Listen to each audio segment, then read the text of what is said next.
Alright, welcome everyone to what's going to be another session of Final Fantasy VI. Let me change the screen.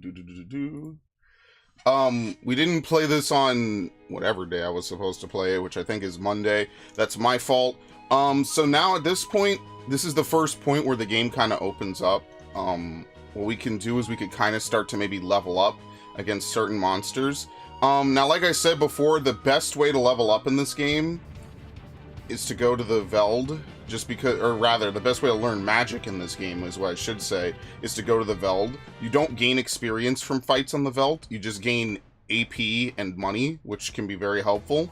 So, and luckily, everything on here is something you've beaten before. Now, granted, we could run into something really strong. I have this off. Yes, I do. Granted, we could run into something strong. It shouldn't really be a big deal. We have Sabin, we have Edgar, we have Terra for healing, we have Mog just to, I guess, teach Mog things. Actually, I don't even know, because dance doesn't always work in this game. I'm not sure what the formula is for dance to work. Did I do that right? Yes, I did.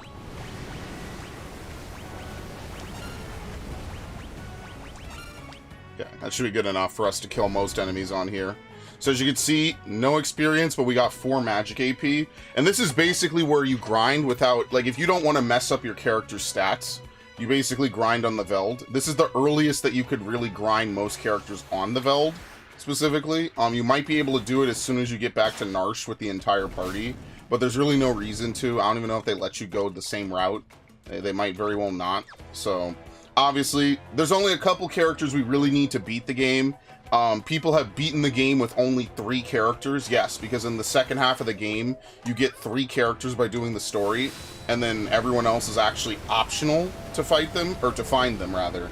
Some of them will just join you as soon as you find them. Most people actually think that there's only 4 characters that you get at the end of the game, mandatorily, but actually one of them can be skipped until later. It's just very unlikely that you'll do it, and I'm gonna be honest with you, unless you're saving constantly, I wouldn't do it. I should have put on auto crossbow. Whoops, that was a mistake.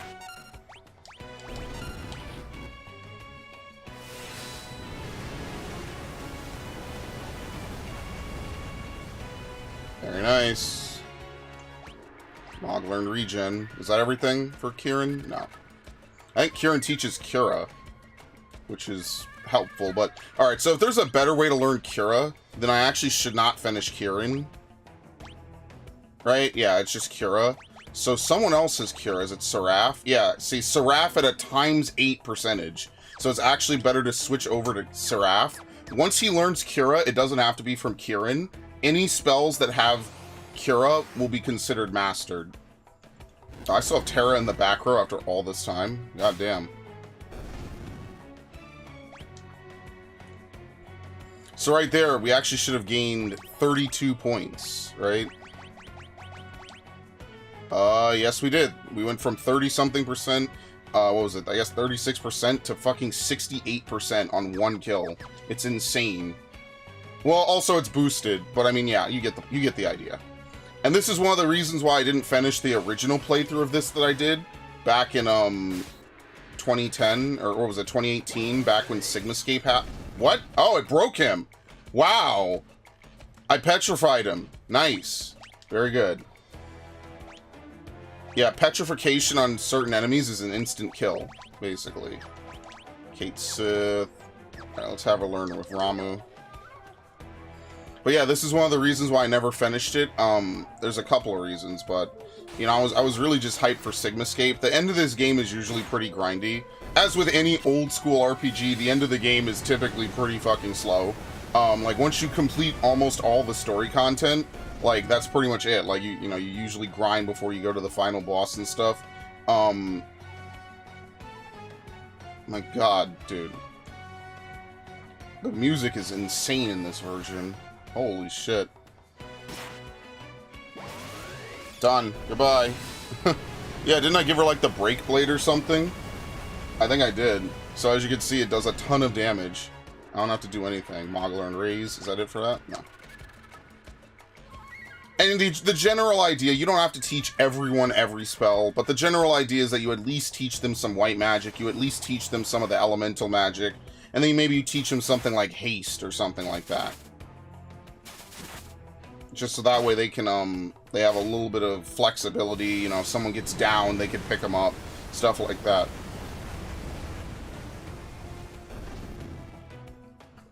Protect, Shell, Thunder, Haste, and Asuna. I think that's it.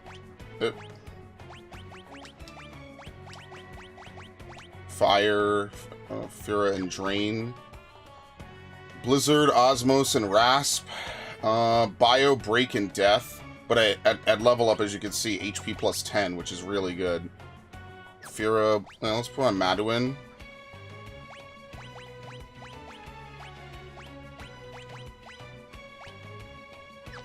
Ramu's already in use. I guess we could do Ifrit. Who else teaches Drain?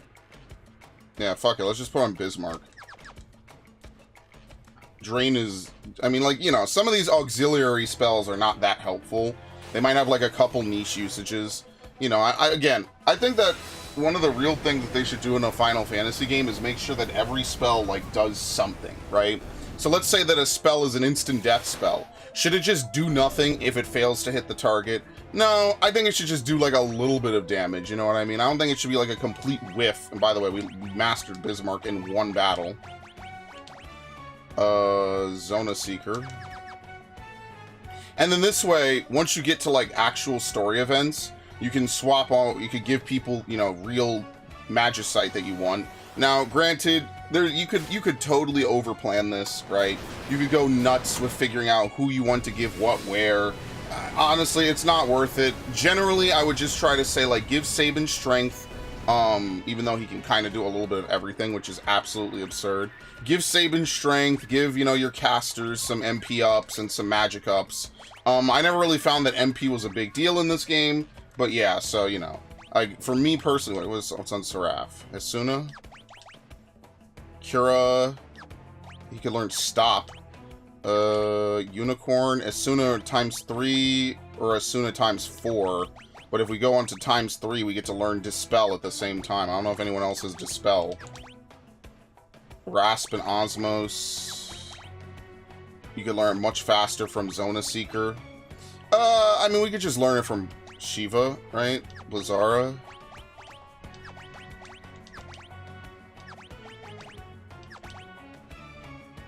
I guess it doesn't really matter. Just put the Unicorn on. It's fine. Have we powerbombed a train already? Yes, that was stream 2. If you want to go back and watch that, we have already suplexed. We're actually coming up on the end of the first half of the game. I just wanted to do a little bit of grinding, and by grinding I really mean teaching characters different magic. That's actually one of the things about this game, is that it's the first Final Fantasy game where you have swappable party members. Before in 1, 3, and 5, you don't really have swappable party members. You have a set team, and it's basically that team the whole game. In Final Fantasy 2, you have 3 main party members, and then you just get a 4th party member depending where you are in the story, because sadly it's not Layla, which was a huge mistake in my opinion. Even though you get Leon at the end of the game, it's kind of like, what's the point? He'll never be as good as the other 3 at that point because he's been away for too long. And in Final Fantasy IV, yeah, people come and go, but your final party in most versions of the game is Cecil, Rydia, Rosa, Kain, and Edge. Now, in later versions of the games, of Final Fantasy IV, you could swap party members. You could bring back some of the people who are not dead, and you could, you know, you do it mostly in those games because you could get items with them, you could get maybe a couple scenes or something. Nothing too hectic, nothing too crazy.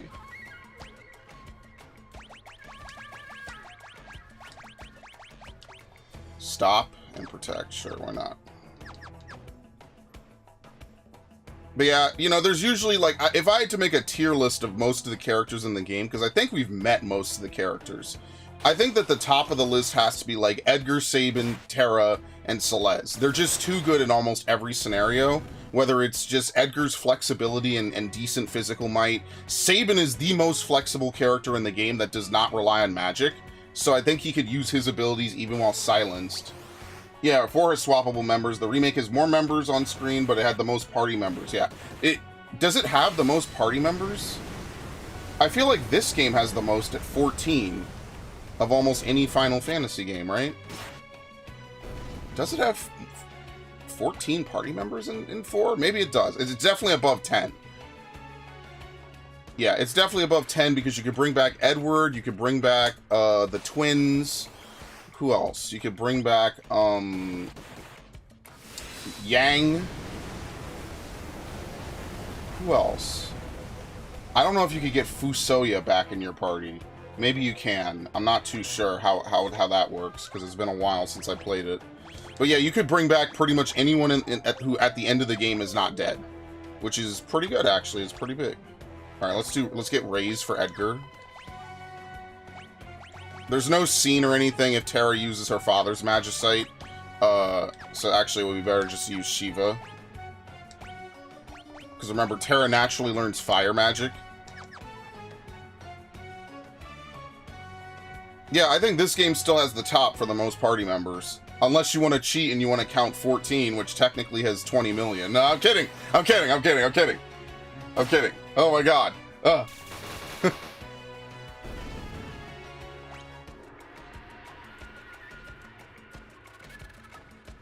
But yeah, and then Final Fantasy VII would continue this. That's probably my least favorite.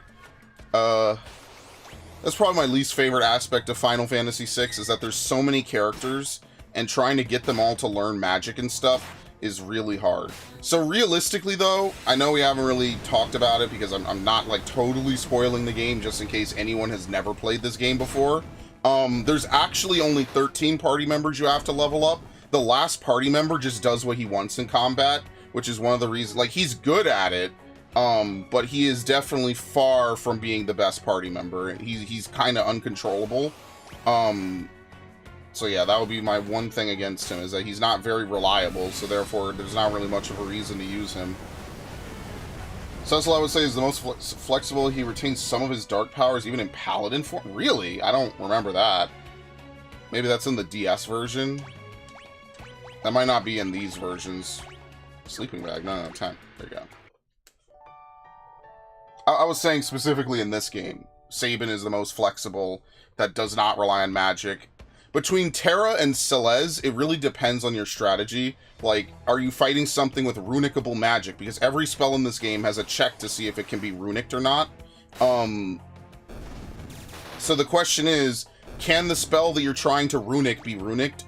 And if it can, does that help you? Like, does that benefit your strategy? That's the problem with runic, is that unless you know exactly what's coming, it's very unreliable. But Sabin, yeah, like Raiden says, Sabin is just above and beyond in terms of how flexible he is. Because Rising Phoenix and I think Aura Cannon deal magical damage, but it scales off of his strength as opposed to his magic stat. Because his magic stat is bad, and otherwise you would have to really level it up.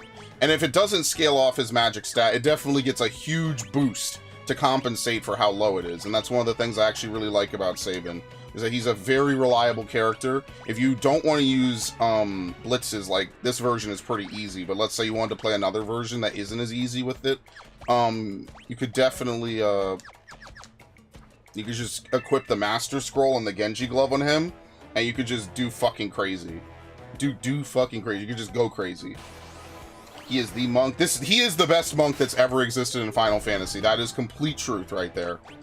Sabin is absolutely, completely batshit insane. Yang couldn't hold a candle to him even with a designated AoE move. Like, Sabin just does too much. And for when you get him and how modular he is, because again, you could change how people grow in this game, he's just too strong. And that's good. Because Monk is usually a class in Final Fantasy that gets passed up a lot of times, even though there's almost always a Monk character. Usually Monk characters are only good for one reason or another. So like, what was the lady in Final Fantasy X? The one that's like Yuna's cousin? The quirky one that's like afraid of lightning? I can't remember her fucking name. Riku.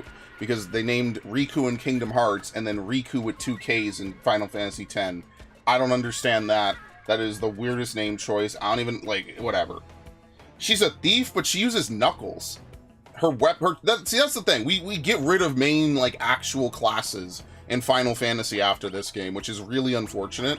We just go down, we get rid of classes, effectively. They're gone after this game. They come back in 9, they come back in 12 Zodiac Age, or I guess the first version of it, which was the International Zodiac Job System. But after this, the classical whole different, you know, oh, this is a class. You have a class of things you equip is gone. It's done after this. And I am a little bit sad about that as someone who likes that people like. She's a thief. She uses knuckles, though. Thieves don't use knuckles.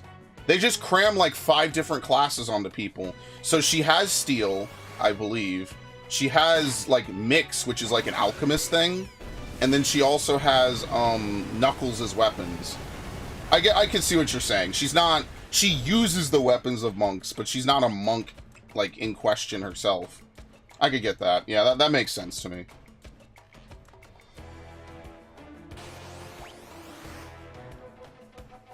Yeah, I get that. It's like how Yuna is a summoner and a white mage, and I think that's it, actually. Blizzard, Rasp, Osmos, Dispel, and Reflect. Okay, so we're done with Zona Seeker. Oh my god, we're done with a lot. Thankfully, this version lets you skip past a lot of the annoying grinding. Is there a better person to learn Drain from? Katobal Pass? No. We only have 1 Drain, really? Okay, there's definitely a faster Esper later that we could use to learn Drain more. Let's do Phantom, because we'll get Vanish. Which Vanish used to be the key part of a major bug in this game that you were able to exploit, which you can no longer do because they've definitely patched it since then. It was called the Vanish Doom exploit. Normally you cannot kill certain enemies using Doom, because they're just immune to instant death. But because of an oversight, I don't know if they set the flag incorrectly or if they just set certain monsters' susceptibility to Doom to basically be never. You were able to exploit it by vanishing them. And the drawback to Vanish is that you become immune to physical attacks, but you take more damage and become more susceptible. Okay, that's not that bad. You take more damage and become more susceptible to magic effects. That's like supposed to be the drawback on whoever uses Vanish. So what you would do is you would fight big monsters. This might only be on the SNES version. They found this shit super fast. You basically fight certain monsters, and then you cast Vanish on them if they're susceptible to it. Or, I'm sorry. You cast Vanish on them, and then you immediately cast Doom, and Doom will instantly kill them. It's the craziest shit. She has no monk-like abilities. Yeah, it's weird. That's what I'm saying. Like, yeah, you're right. So, she uses monk weapons, but I guess you could argue that following the World of Warcraft example, just because okay, well, WoW plays completely differently to 14 in that regard. In 14, your weapon is determined by your class. In WoW, you just have a set roster of equipment that you can use, basically, for lack of a better way of putting it. Yeah, that's fair. But that's what I'm saying. Like, they got rid of all the classic Final Fantasy characters, and that's the thing I hate the most, man. After this game, it became 7, and honestly, it stopped being a fantasy series altogether. It started becoming more like, what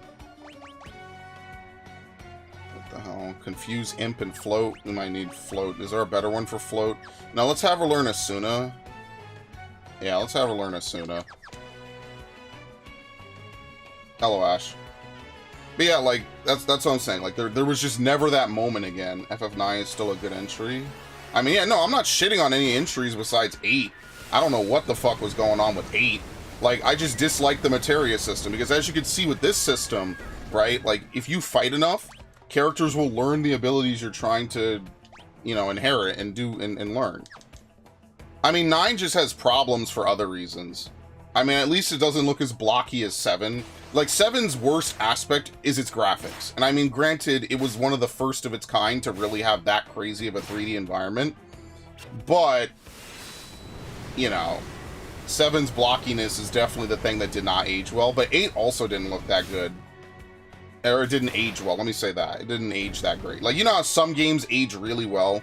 Like, I don't know, I think with pixels, like, it ages a lot better. I think there's a lot of expressiveness to be had in a lot of scenes, you know. So when they're jumping around, when Gao first meets Sabin and they're jumping around having a fight, and then Gao slips out of the tussle and Sabin's just over here jumping all over the place still without him, you know, it's got that comedic aspect to it, you know. It's got that like really funny slapstick Looney Tunes style humor.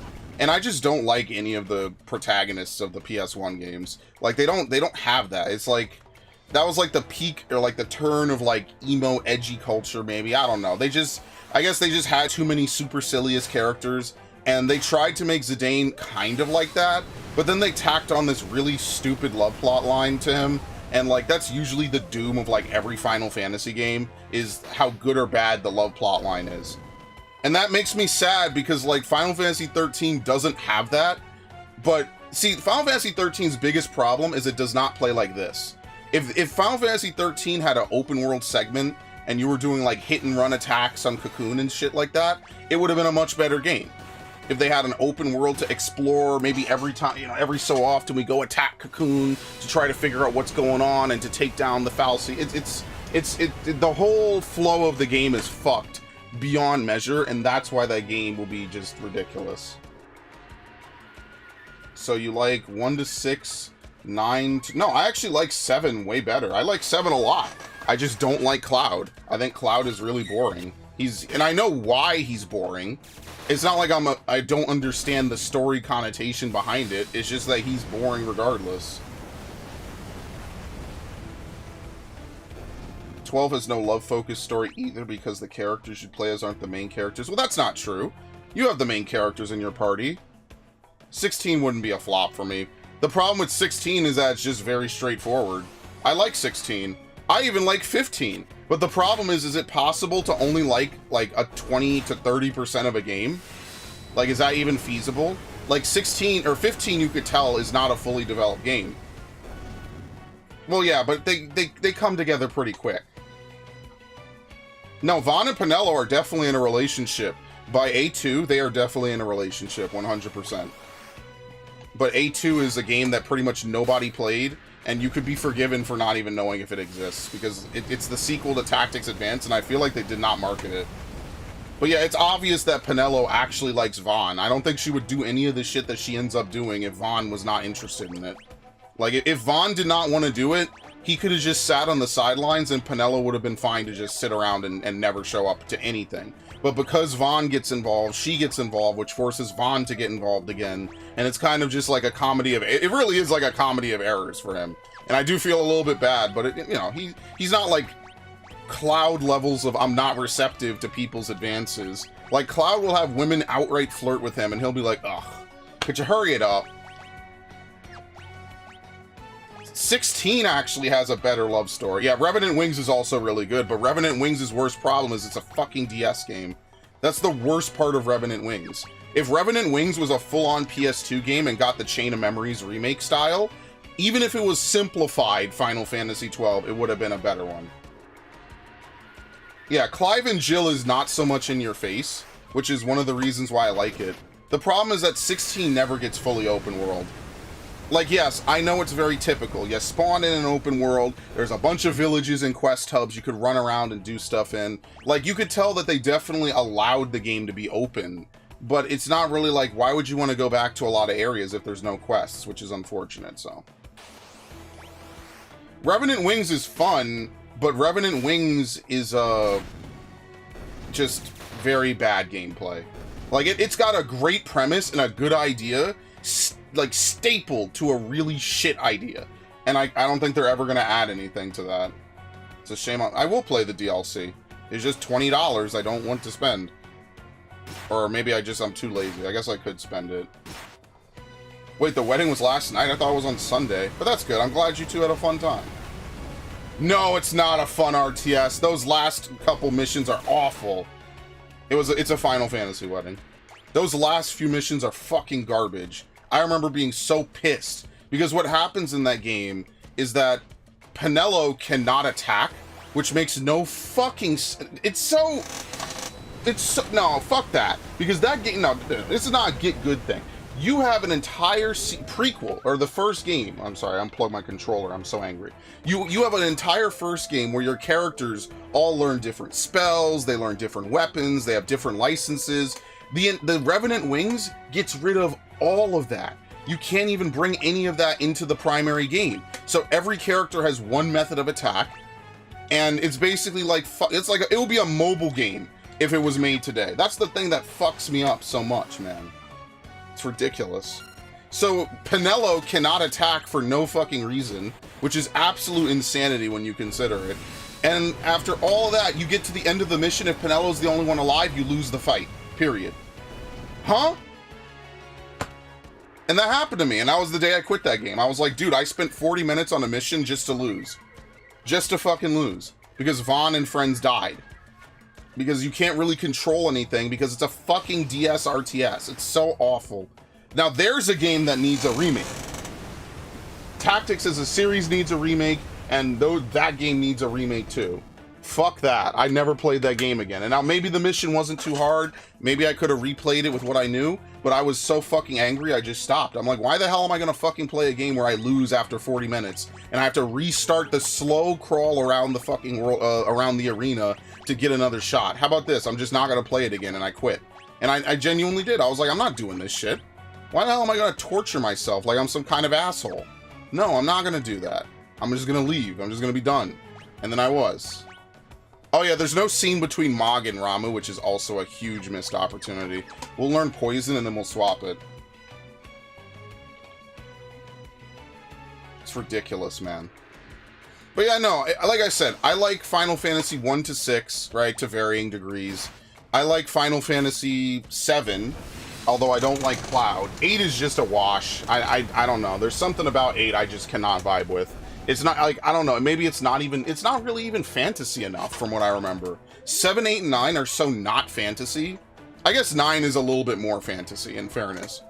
12 is like a good border. I feel like 12 does a good job developing the world of Ivalice and having characters and having different races. Like, a Final Fantasy game with only one race is just boring to me. And I like 12 also because it builds off of Tactics Advance, not story-wise, but just world development. I think that shit is awesome. I love Ivalice. It's so good. To me, that's one of the best parts of Final Fantasy. And it's such an underutilized, like, game background. And then they cancel half the fucking games in it because Square Enix is a shit fucking company. And I love this company. They put out some of the most memorable gaming experiences of my life. Yeah, 10 is so modern. It's insane. It's just, there's no fantasy in it. It is all like futuristic. There's creatures and that's about it.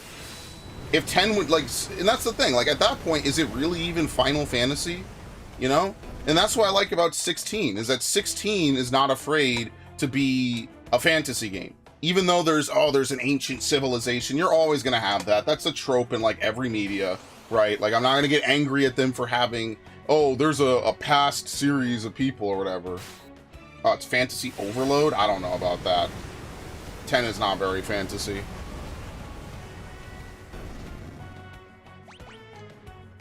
See, I don't know. Like, is it just that civilization doesn't have enough progress? It's about religion, magic, zealots, and a broken world. I mean, yeah, it's again, it's not the themes of it that are bad. God damn, what is this dude doing? He's huffing. He's got that vape. This is what happens when you use a vape pen. You turn into a skeleton and you exhale. Oh, that's disgusting. It's fucking ridiculous. 13 could have really played into that trope, though. They could have had, like I said, I think that the problem with 13 is that, one, the overworld is too big. And I mean that in the sense, like, honestly, you need to have summonable mounts. Now, how they could have handled that, I don't know. But you move around way too slow on the world map.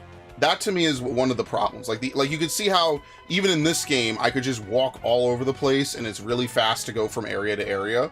Like, in that game, it takes literal minutes to walk around the overworld. And I think that's one of the biggest problems with it, is that traveling anywhere is such a pain in the ass that it's almost not even worth doing.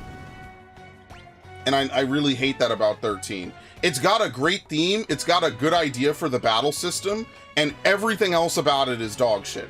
And that's the problem. It's like, it has a great battle system that you should be able to edit on the fly. It should technically be the most tactical Final Fantasy in a sense, if you could control your party members, which you cannot. But to be fair, that's far from the worst sin that it does. You could argue that most of 12's gameplay was not controlling your party at all.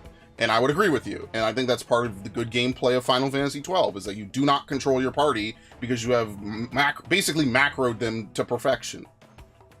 Yeah, 13 is definitely fantasy. I don't think it's the most non-fantasy fantasy. I think 8 really just deserves that title.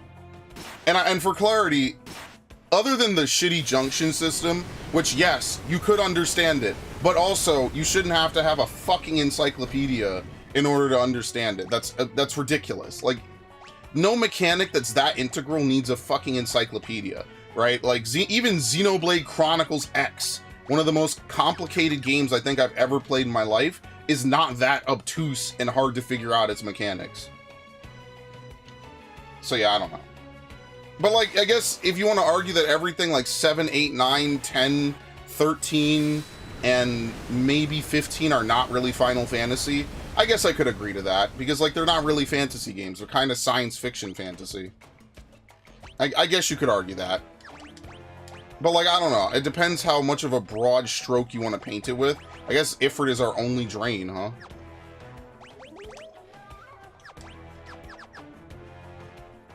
Check Discord. Oh god, dude. Let's see. Which one are you again? I actually don't remember. That's nice though. Damn, they spruced this place up since the last time I was there. Oh no, Xenoblade X has so much depth. You have to play the end game of it. It is absurd how much shit you have to do in that game to win. Even basic fights become like insane boss fights. Oh no, Xenoblade X, the gameplay completely changes once you get Skells, and the most broken part of the game is not even being in Skells. It's just being, dude, Overdrive, explaining Overdrive to someone is basically where they quit the game. I've seen that happen. I've seen multiple people say that. Explaining how Overdrive works is basically borderline impossible. Just most people are not equipped mentally to figure out how Overdrive works.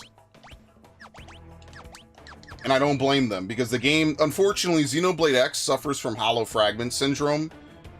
Even though, did they come out the same year? They might have. I forget when Xenoblade X came out. It might have been 2016. They don't explain anything about how the game works. Yeah, mechs do break the game, but like, you have to understand and grind for parts and stuff. Xenoblade and Overdrive is just impossible to explain. Like, you know how most games that you might have like a super mode or something? Like, a lot of times in games, the super mode just boils down to you could just mash square and kill everything in front of you. So like in God of War, when you know, every God of War has like an ultimate ability for Kratos, right? Like, you could just go ape shit. What's another game that does it? Devil May Cry has Devil Trigger. You know, there's certain games where your abilities are just not hindered by whatever. Should I even teach him Drain? Oh, fuck it. Let's bring out someone else.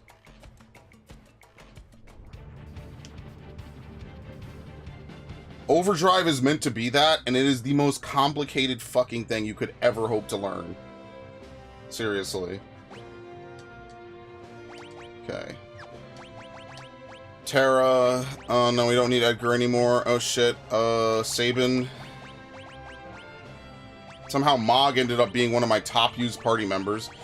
So the only other person I will really level up is going to be Setzer for now. And the reason why is because Setzer becomes a primary party member later. So we absolutely want to make sure that he has some amount of magic learned.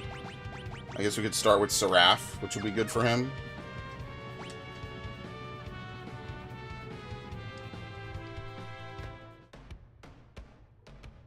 Dude, that fucking game is so complex. But I love it.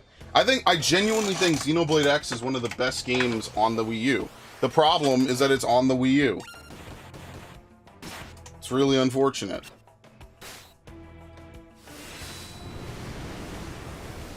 It's such a wonderful game with a ton of complexity. The combat is not as straightforward as you'd think. And at the same time, it's just a really well done game. I have no limit to praises for Xenoblade X. Oh yeah, Athena is the VR. Okay, that's cool. That's nice. I'm glad you two had a good time. There's only one healer party member, which is kind of annoying. Like, healing in that game is frustrating a little bit. Like, that game is overall, like, a very weird experience, but one of the things I like about it is that a bunch of... No, I wouldn't sacrifice those games. I think that the core Xenoblade series definitely builds as it goes. I really do like Xenoblade Chronicles 3. That's one of my favorite games, I think, that I've played in recent memory.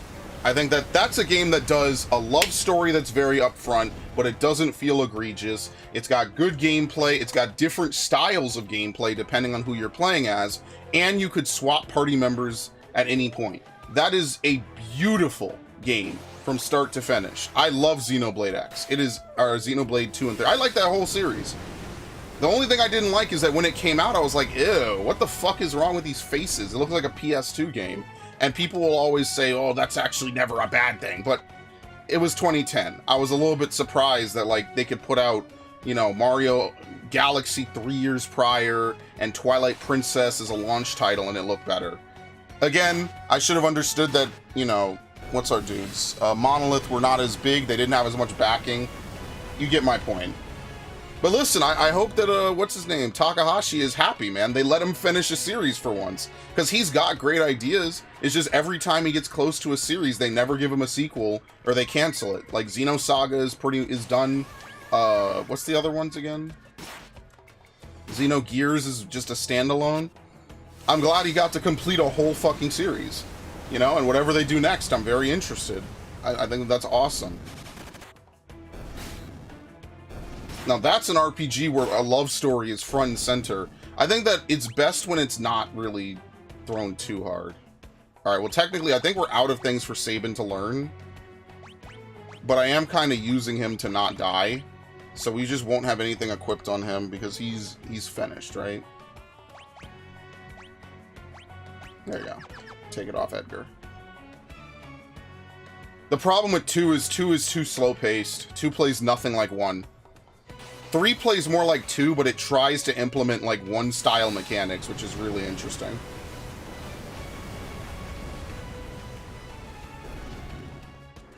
Okay. Alright, maybe we could progress a little bit with the game. What are we learning from Maduin? Let's have him finish Maduin, that's fine. We just need one more fight, and then we'll be done. And then we'll probably try to go on with the game. I'm actually not sure. What do we need to do now? God damn, it's just a rat, dude.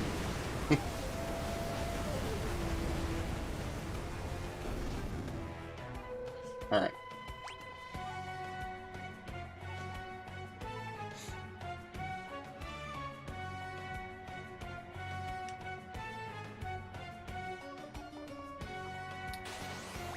Final Fantasy 16, 7 Rebirth, and Chronicles 3 are games I'll never finish because I'm mentally checked out already. And the sad part is that every one of those games you listed is actually really good in its own right. I know, I'm praising 7 Rebirth. I actually ended up really liking it. It's very fun. It's a well-done game. And you know me, usually I'm not like the biggest fan, or I'm not like super crazy on Dispel. Do we need Dispel? I mean, I guess we might as well keep him around for a little bit. Yeah, you could give or take Drain. All of those are really good games. I highly recommend that you finish them. I mean, 16 is pretty much just straightforward. Like, there's a couple quests. See, I think the thing that happens with Final Fantasy and a lot of games is that they get bogged down in having a lot of dialogue on basic missions. Like, I think it's cool and all to have a little bit of dialogue, maybe a little bit of world building. But you know how there's a quote, brevity is the soul of wit? It's like, okay, I don't mind a lot of wordy games, but I can understand how people are like, dude, at what point do I just get to run out and do shit? It doesn't bother me, but you know, I understand, like, do I need to have like a 5-minute cutscene for going out and killing 3 enemies and coming back? Not really, right? Like, if you could condense that down into like a 30-second dialogue, I think it would make the game much more digestible. Especially when you have big overworlds to traverse. You have a lot of standing around and a lot of doing shit. And I don't know, to me, 16 falls victim to that. Now, granted, it makes it a solid title with good world building. but it comes at the cost of, like, a lot of people just can't sit still. A lot of people are basically, like, after years of Call of Duty bullshit, they're on some crack baby shit. What the hell did this thing just do? Maybe I should have Terra use magic. We might actually have to play the game. Oh my god, what is happening? Nice. And this is why... Okay, well, I didn't need to do anything. But that's exactly why we do... We teach people different stuff. Oh, man. Alright. What do I have for... eye drops? Depends where you are with 7 Remake. I'm at the 90... Oh, okay. Well, see, the 90-hour mark is different. I'm, like, at the halfway point. So, I don't know about that. That could be different. Yes, I could understand that. I'm not done with the game yet, but... As far as the story is, I don't really mind. I don't hate it. Oh, God. Hold on. I changed all my shit.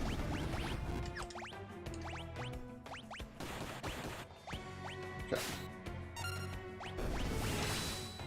He doesn't have any offensive magic, does he? Nope.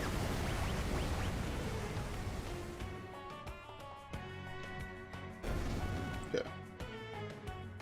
And now he does. Very nice. I think it's glorified mobile game with its slot. See, that's the thing I've heard, is that there's a lot of mini games. I could get trying to diversify your gameplay. I mean, what I will say is that compared to the remake, which I thought was very restricted, not... What the fuck was that? Oh! It's stone! Oh, is this gonna hit him? Am I about to get fucked? Ah!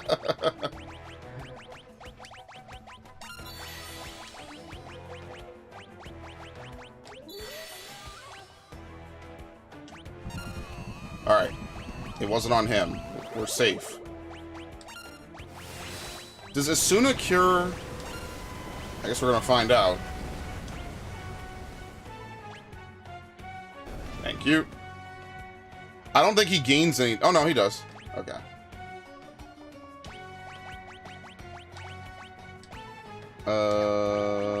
So he's done with Siren. Honestly, all he's missing is Dispel, Gravity, Berserk, and Vanish. I think we could change out Mog for someone else. Really briefly. Like, who's another character we haven't used? Locke? I don't know if we'll need to teach Cyan a whole bunch. I mean, we'll teach him some stuff. We could do it later, though. It doesn't have to be done now, because I'm pretty much not going to use Cyan at this point in the game. His usefulness at this point in the game is pretty much at an end. So, it's okay if we don't use Cyan a whole bunch for a little bit. Alright, not Edgar. We want to keep Sabin so we don't die, and then Setzer, because we will absolutely be using Setzer. Okay. Well, something. There's so many mini games that are absolute time waster because the rewards are terrible. We know Vince in the game, he's not playable. Yeah, they did the Red 13 shit again. Yeah, isn't it great? See, that's the problem with the 7 remakes, and I said this with the first game years ago. I was like, well, what are they gonna do? Chop the fucking game into 4 portions? Like, yeah, like, what the fuck? They're not all terrible, though. I will say that someone clearly on the design team knew what they wanted to do, and they went about doing it. The problem is that when so much of the game becomes about doing all these different mini-games, it starts to feel like really... What's the word I'm looking for? Blizzard. No, can I cast this, please? Oh my god. I hope it's saved. I don't want to have to do that again. There we go.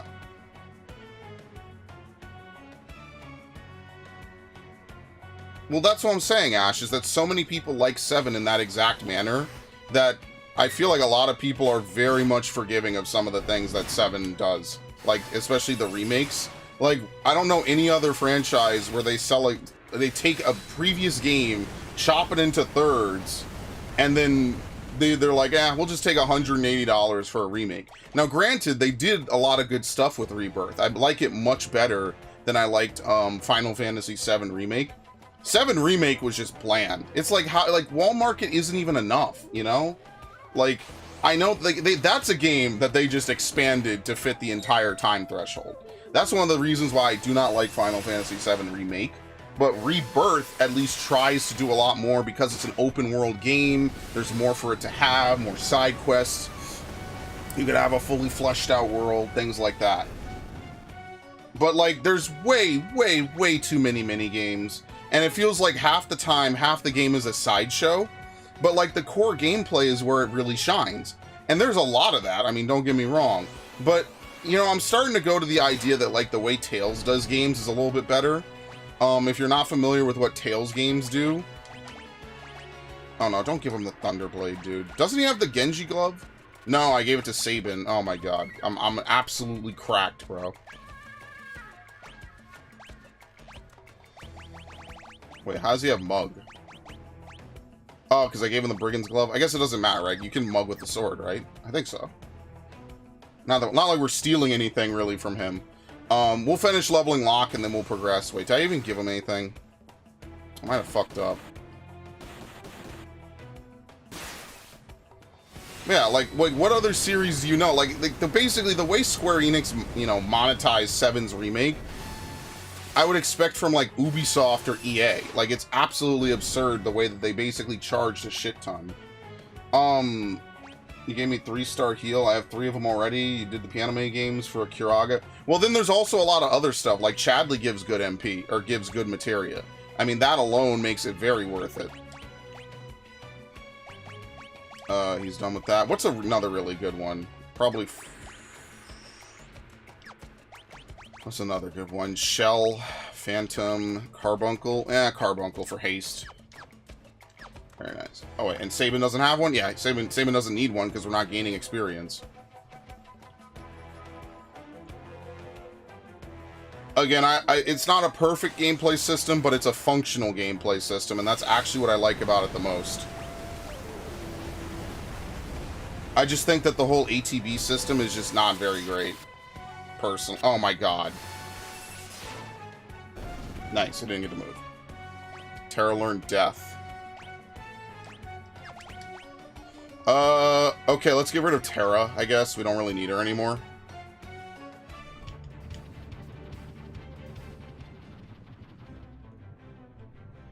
I mean, we don't have Celeste, who would be the last person I would level up. So who would I even use now? Because we only have a few people.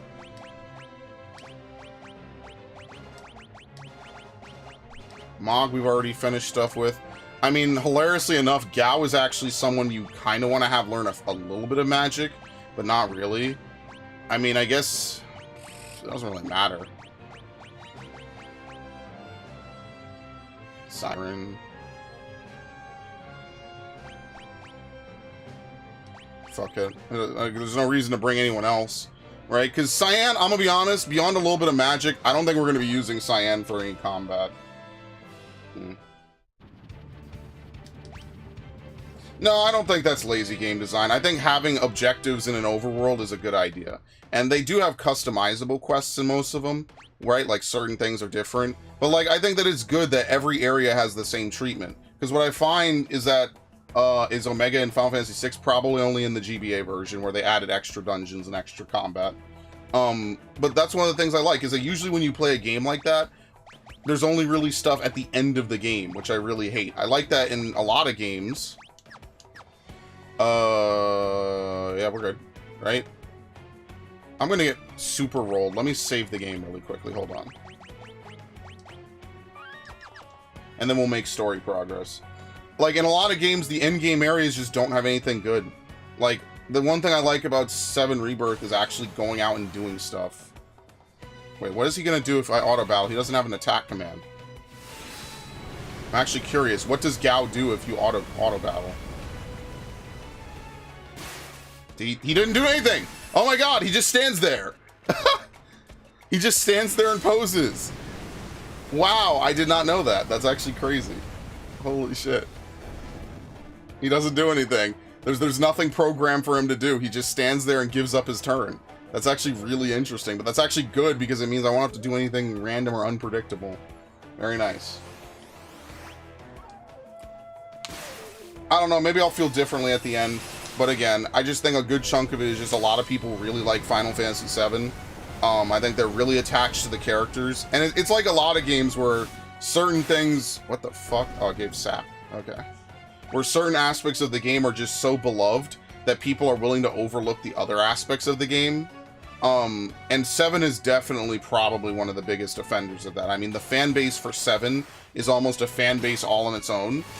And, like, don't get me wrong, I like Final Fantasy 7. I think it's a very well done game. It's not my ideal type of Final Fantasy, and I definitely think that some of the characters are just lame. Ironically, the best part about it is that I probably know more about it than the average person on the internet, because I actually played the game to completion ages ago. Whereas most people, pretty much, they almost just kind of self-admit that they don't even play beyond Disc 1, and it's become like a meme on the internet, where it's like, wow, you want to play past Disc 1 sometime? And to me, that's the most funny meme, but it's also the saddest, because this is one of the most publicized games of all time, and most people don't even know what happens beyond, Barrett blows up thing, capitalism bad.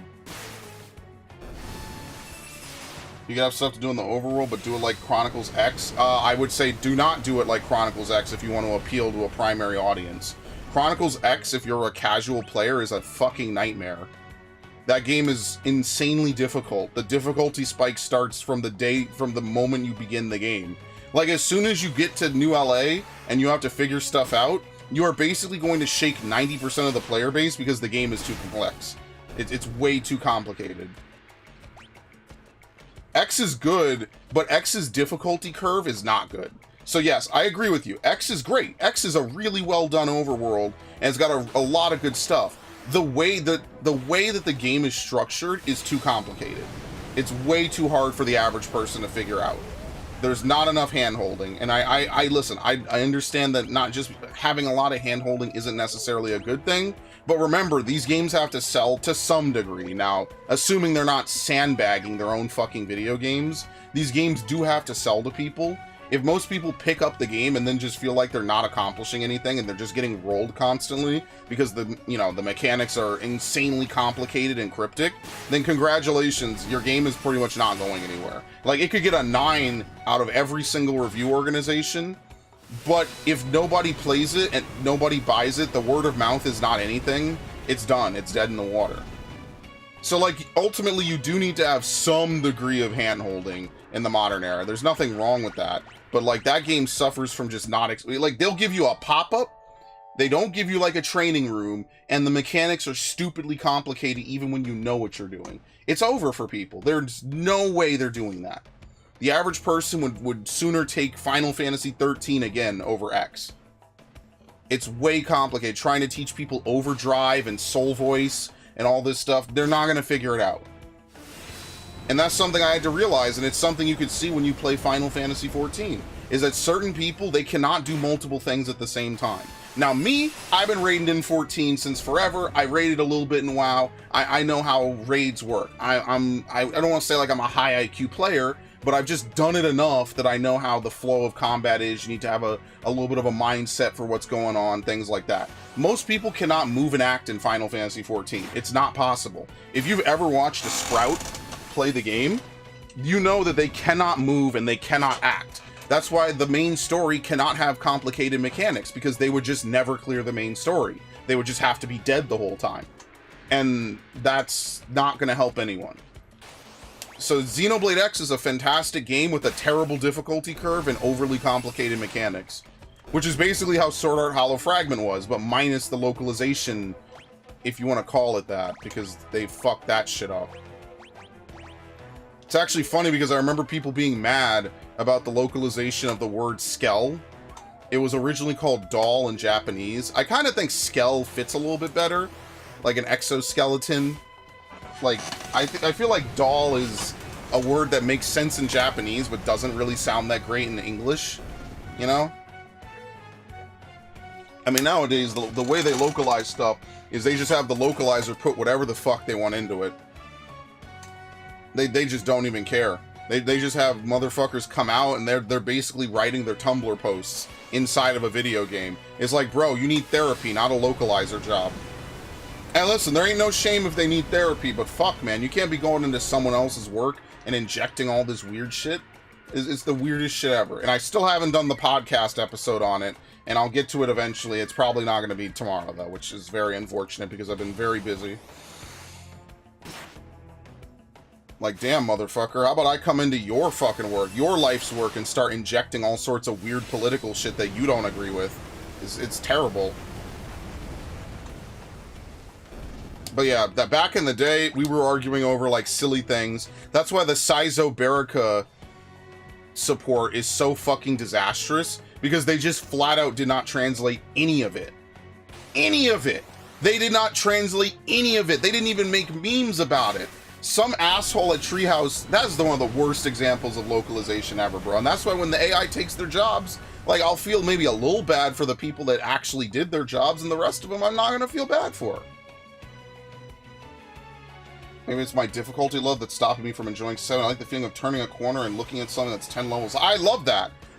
That's one of the things I like about old school World of Warcraft, is that you'll be in a level appropriate area, and for just no reason there's a randomly much higher level mob just patrolling around. I like that, and Xenoblade is pretty much the only game series I could think of that still does that, where you will be in a basic ass area and you'll be fighting level 10s, and a level 87 like gigantic gorilla is just gonna charge across the arena looking to fuck up your life. I love that, actually. That's my favorite part of Resident Evil 3, is that at any point in theory, Nemesis could just charge in and change everything. But they completely abandoned that in the remake, which is absolutely the worst part of it. I love that. No, I will agree to that. There's room for that. However, most people, and let's be fair here, don't like being ganked and backstabbed by higher level enemies. They just don't. Xenoblade Chronicles X, that is an entire game, even more so than Xenoblade 1 and Xenoblade 2. If you play X, there are just level like 80 dudes, and the level cap is 60. Again, I think the whole of Xenoblade X, the level cap needs a complete overhaul. The basic gameplay needs a complete overhaul. There's a lot of Xenoblade X that just needs to be changed.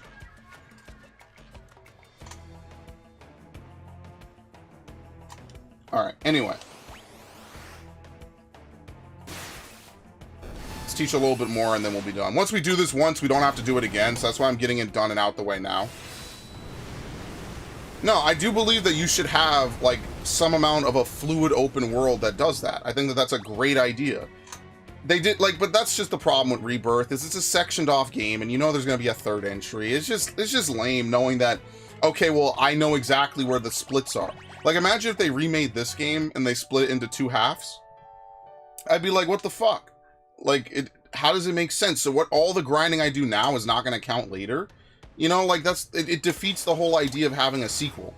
Or not having a sequel. It's one contiguous game. You could play the whole of Final Fantasy VII minus weird, like, plotline changes and stuff, which could be cool if they were done in moderation. Not to get too into it here, obviously, because this is a 6 stream. But, like, you could have all of that and not really fuck with it too much, you know, and people could just have what they want. See, the problem with Final Fantasy VII is that it's a game suffering from its own popularity. So, luckily, in this case, it manifests as extreme devotion from people who like it, so they can pretty much do whatever they want, and no one is really going to get mad at them. Are we gaining AP? What the fuck? Are we just on a bunch of really slow shit? Yes, we are. Unfortunately, Xenoblade has to fight for its spot at the table. And for what it's worth, Xenoblade is definitely harder than 7. All of them. Now, how much of that difficulty is because of, you know, bad character balancing, you know, randomized blade drops, which is one of the things I hate the most about Xenoblade 2. Yeah, that's up for debate, right? Like, whichever one you think, that's probably the one, right? Xenoblade 2 having an in-game gacha system is insanity. Like, and you just get a bunch of useless-ass blades, too. Like, if they had spent less time on the useless-ass blades and maybe put in some more memorable blades, I probably would feel a little bit different about it. I think that would actually be, something better, really.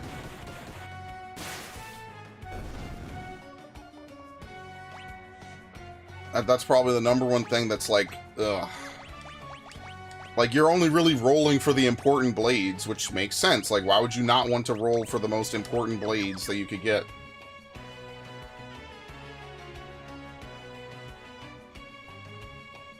And And it's okay to have an easier game. Not every game needs to be a Dark Souls clone. In fact, that's what I'm starting to see, is that a lot of games might take a little bit of the formula of Dark Souls, but they make it easier, right? So, like, the Jedi Survivor series is definitely not as crazy as, you know, some of the other, as some, you know, the Souls games, and that's fine. Giants on the map are an excellent goal. I go back. Yeah, there should be a reason to go back to earlier areas. Definitely. Now, it could just be a test of skill. It could be part of a quest, right? What the fuck? Oh, my phone's over there. Okay. But yeah, you get the idea.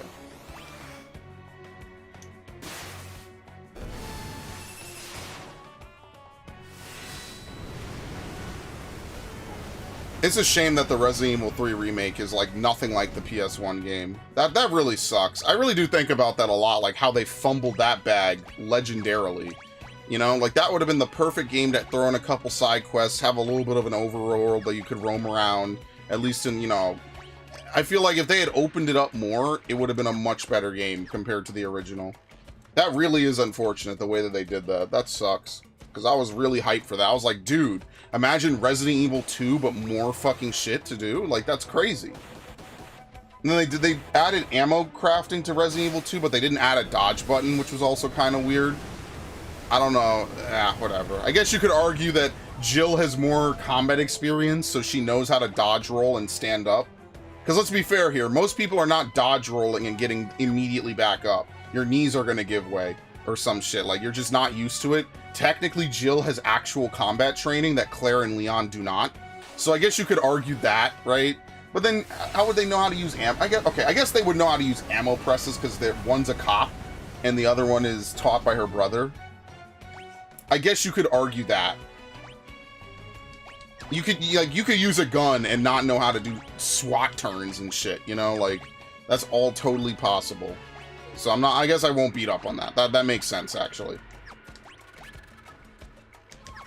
Okay. But yeah, every game should have a good defined end goal. I think that's like a big part of it. Now, for platformers, that could be things like the Lost Worlds or Lost Levels that are really difficult. For RPGs, usually that manifests as a... what is it? That manifests as like super bosses and shit. And that's totally fine. There's nothing wrong with that. 3 main characters are super freaks. Yeah, Resident Evil isn't perhaps the most realistic in how they have characters, that's for sure. So like Rebecca is like a super prodigy, which is how she got on the start. Like, it doesn't even make sense because if she's so smart, like she's a really smart medical technician, but then somehow she's on a SWAT team, basically. Like, why would she do that and not be at, you know, MIT or something like that? You know, it's just one of those things that's kind of like, okay, like, why wouldn't she be in a lab somewhere? Now, granted, that's exactly what she goes on to do later in the series, but, like, it's like, why is she out in the mud? I don't know, maybe they explained it as, like, a fucking school partnership or something, but yeah. Just remember this, they all fought on multiple fronts all over the world, never got bit, not even once. Oh, yeah. Absolutely. You know, there's definitely a lot of bending of it, right? How much is canon and stuff, but, you know, canonically, they never get infected except for Jill. Jill is the only person to get infected, and my god, does she have everything swimming in her veins. In fact, that's actually it becomes a plot point, hilariously enough, which I think is amazing. It becomes a plot point in 5, which I might actually replay or play soon. I might do it with Gundam Otaku because, you know, why not? But yeah, that's canonically a real thing that happens in in Resident Evil, is Jill just gets infected by everything. But that's why Resident Evil 3 is such a letdown, man. Like, they cut areas, they didn't really add anything. Like, the least they could have done was just 1-to-1 it and increase the PS1 version with better graphics. Like, I don't know why we're so opposed to having... fuck me, man. Why can't we just get remakes with better graphics and maybe like 1 or 2 added things, right? Like, I don't know. That to me is just, nah, it's not cutting it, man.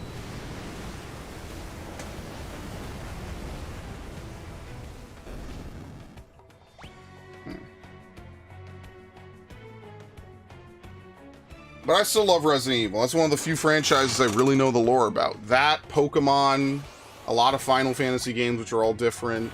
What else?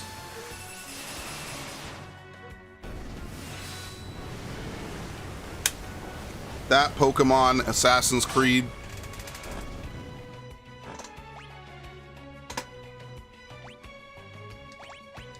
Okay, what else does he need?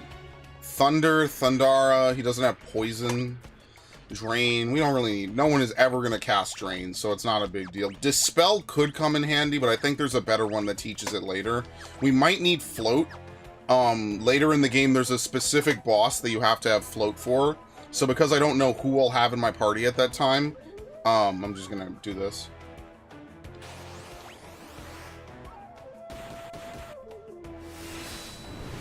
But yeah, like, unfortunately, most games have to be made to sell to, you know, the average generic Joe Blow. That's why so many games feel empty now.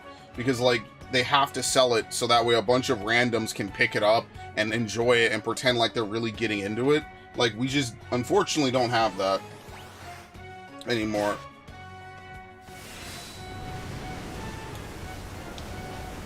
Like, they need generics to buy games. And I mean, that's why you see so many game franchises just kind of fall through, which sucks. So, like, they'll make a good game, and then, you know, reviewers could just fucking sack the shit out of it, which is absurd. Or, you know, something else could happen. Like, maybe people will just be like, you know, I didn't really like it, it's too niche. Like, most game franchises are just doomed to not do ridiculously good numbers, man. Unfortunately. And I know that, like, a business exec room filled with people who've never played a video game a day in their life, but just understand that there's a huge player base, will just say, yeah, just fucking pump it full of microtransactions and paid for costumes and shit. Like, I think there's a human element with gaming more so than a lot of other things because of the interactive nature. You can't just pump out, like, and this is why I don't watch movies anymore, because most movies are fucking slop, so I just don't care about them. But, you know, there's definitely an interactive nature of gaming that's, like, really big. So, if you want to come along and... Let's save, by the way. If you want to come along and, like, not respect that at all, not, you know, basically pay the dues... You know, it's not like Godfather kissing the ring. But if you come along and you just produce slop, then people are just not going to buy your $80 million video game. And at that point, you're just cooked. You're just shit out of money.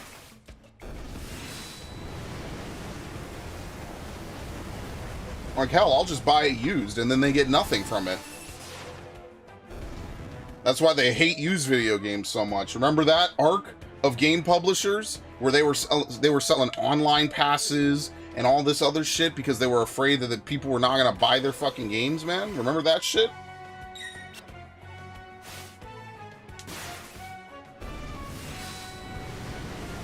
I remember that. It's actually a category of item that you could buy on PSN. Alright, let's leave. Let's go. It's actually a category of item that you could buy on PSN is online passes, because back in the early 2010s, that's all people had. They were selling online passes. Okay, it's nice to not hear the Veld music. It was starting to fade into the back of my head. Okay, nothing to do with him. Alright, let's progress the story now. We did an hour of grinding. It basically was probably one of the few chunks of grinding we'll actually have to do in this game. So let's get our party together. We could probably take Setzer with us.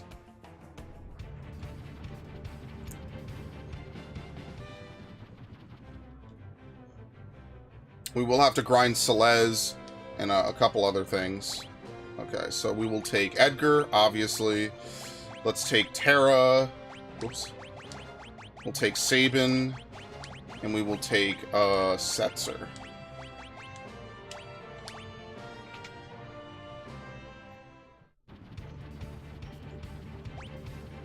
Nintendo still hates used games. I mean, they all do. But what they realize is that they don't have to worry about it anymore because most people will buy shit digitally.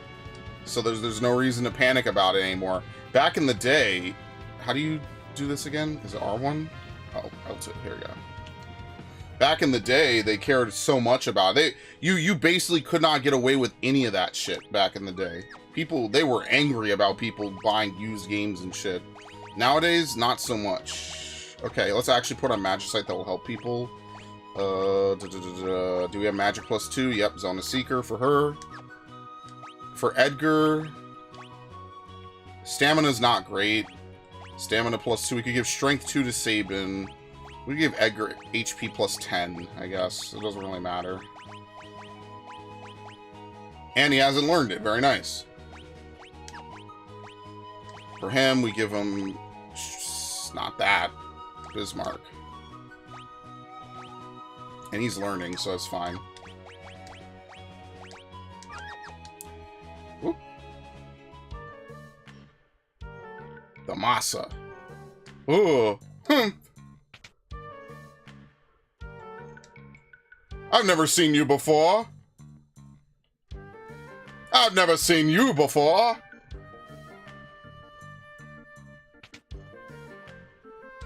I've never seen you before. This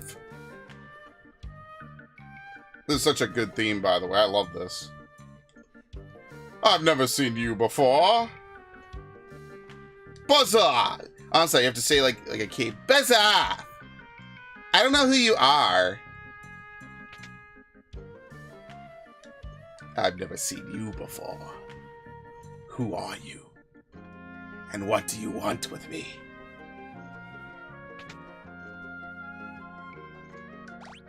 Alright, very nice.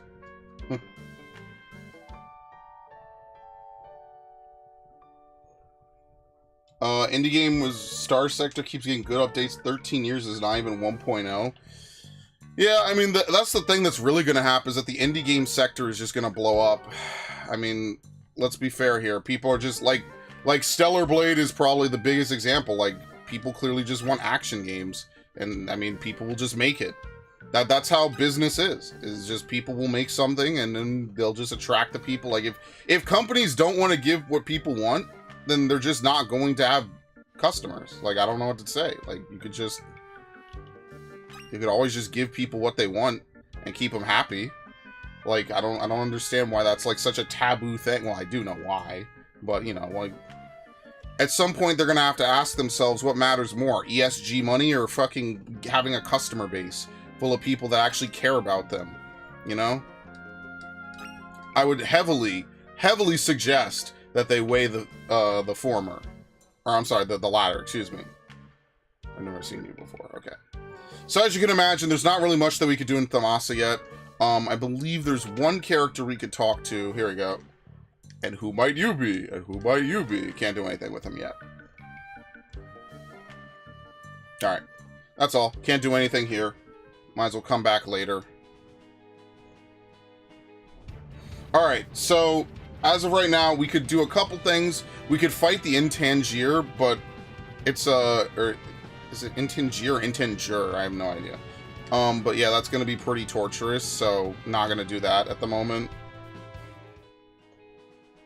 So let's go this way. That's odd, there aren't any guards. Still, we shouldn't stand around. Let's go. Yeah, so now we could actually get through here. Before, you know, we were just able to do whatever. Now we could actually go through here. I wonder if you could have gone through here before. Yeah. Okay.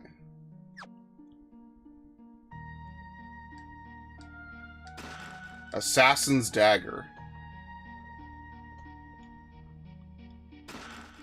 Oh, shit. Kazakiri. What enemies do we have in here? The Provokers.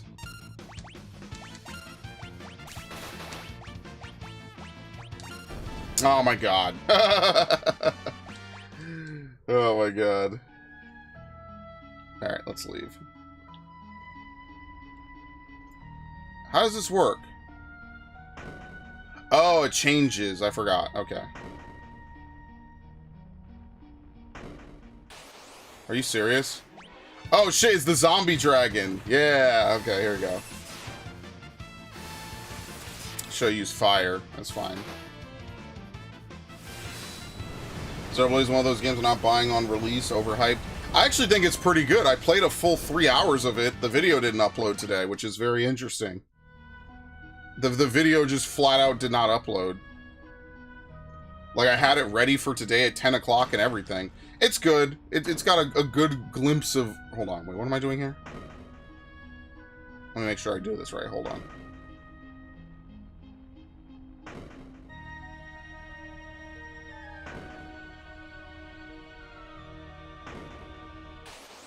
Alright, that's fine. I did play a whole bunch of it. I didn't really get to play a ton, so yeah. We'll say the website is iffy looking, but I got a prepaid card. Oh, what? For Star Sector? I mean, yeah, if you got a prepaid card, I mean, like, who cares if they charge whatever? Right, that's fine. See, I was hoping it would be on Steam. You know, basically having a game on Steam is like the biggest plus one that you could have. I forget that Kingdom Hearts... Oh, hold on. Shit. I forget that... What the fuck? I forget that Kingdom Hearts is even on PC. It's on Epic Game Store. That's how much people have talked about it. It really shows you the power of not having it on Steam. Steam, unfortunately, just has too much of a market share, man. Like, I do feel a little bit bad, and, like, obviously you don't want monopolies, because that's also bad, needless to say.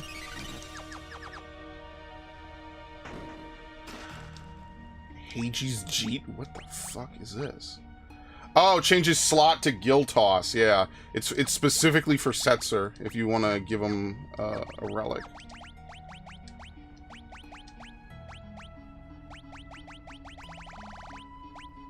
Zephyr Cloak boosts evasion and magic evasion. Sure.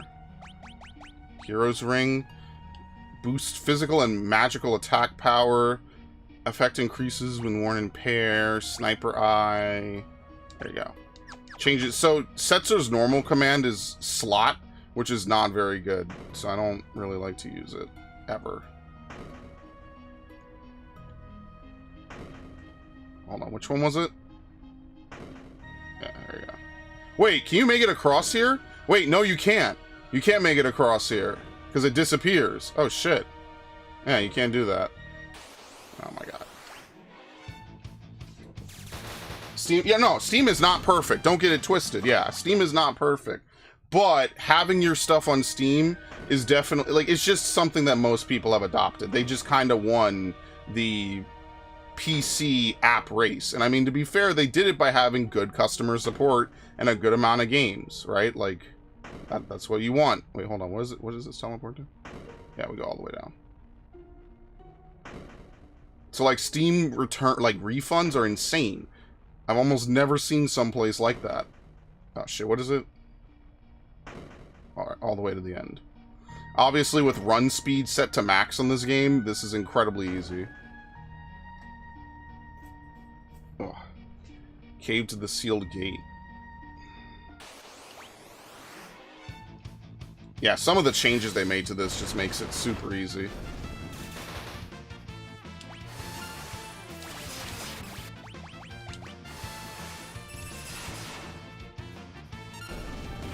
I wonder if Drill Toss is any good, honestly.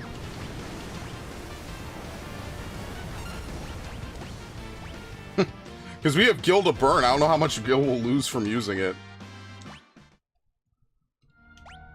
We have 355,000. I think we have enough Gil. What the fuck?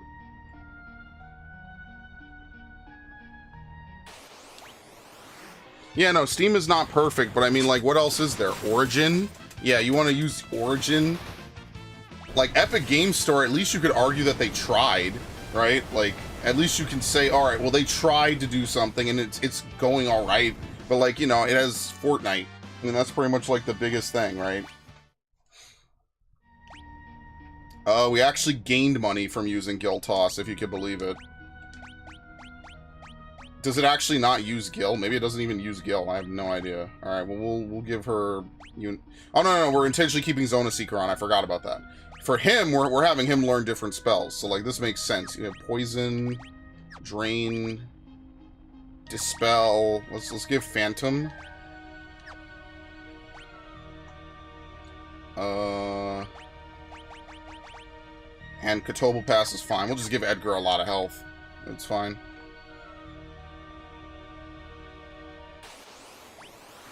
Okay. I think zombie dragons will die if you cast Raise on them.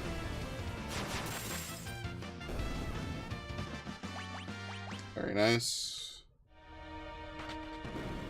Okay, what the fuck? I don't remember this. Very nice. A tent. It's a free healing spot. If we were feeling a little pressured. Oh, shit! It's a ninja! Ow.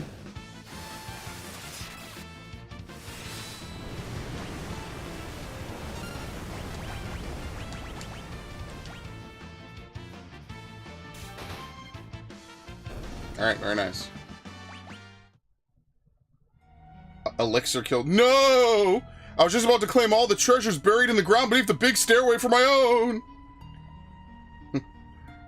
No! There we go. There's a distant sound. The Genji... Oh my god, it's the second Genji glove! Oh shit, yeah, I'm gonna give this to Locke. This is really good for Locke, specifically. Alright, nice. So this would be where you would first get the Genji glove if you did not do the little trick with Terra. That's how you get the Genji glove. Now, I'm not sure how the bridge gets fixed. You might have to leave the screen. Not a big deal.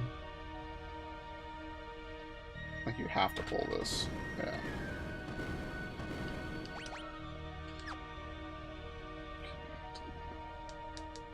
Something buried here. Invisibility scroll. Water scroll. Gold needle.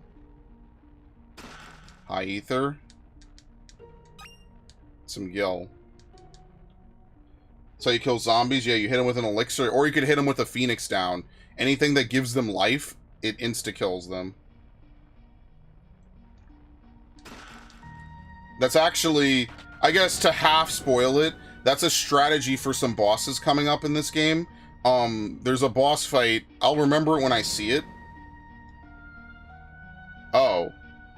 I wasn't supposed to do that.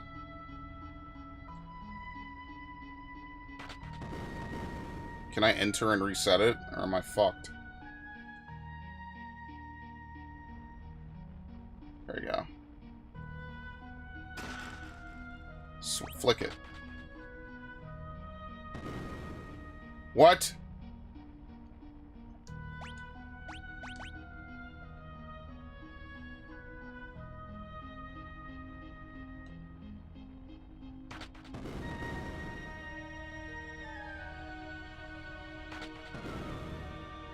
Oh, gotcha.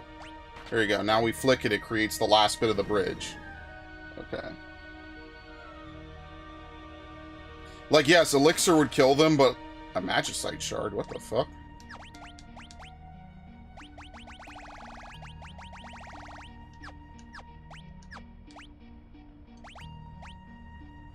Oh, yeah, okay. It summons a random Esper. It may even summon... You'll never use these. It's not worth it. I think you actually still pay the MP cost, but even if you don't, it's not really worth using to begin with. Alright, here we go.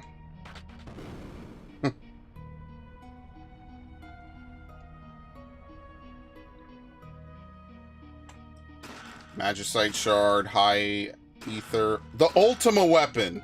Yeah, you get the Ultima weapon. It's actually really good on Terra. Look at this. A sword whose attack power is bound to its wielder's HP. It's so stupidly good. Okay, here we go. Amulet. Terra is also another candidate for the Genji glove, but I think it's better on Locke. I think only certain people could use it, so she's one of them. So now Terra has a really good physical attack. It's absolutely insane. Well, going back to Star Sector is a hard game. The best way to describe Star Sector is that it is Star Sector, like Dark Souls. The best way to describe Dark Souls is, dude, it's a Souls game, dude.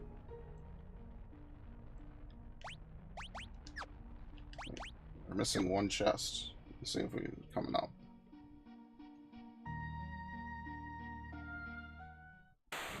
Oh, I think I missed it somewhere earlier. Shit.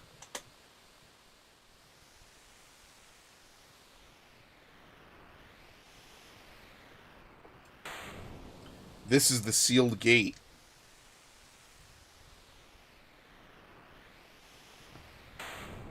Whew.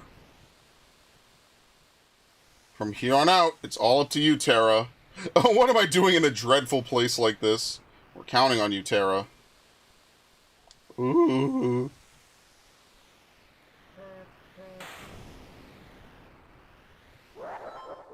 Uh-oh. Terra, quickly! The gate!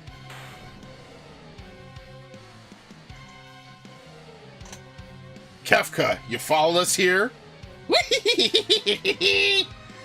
Oh, he actually says it. Just like the Emperor said, give them Terra and they'll open the gate for us. Oh? In other words, you've been playing into our hands all along.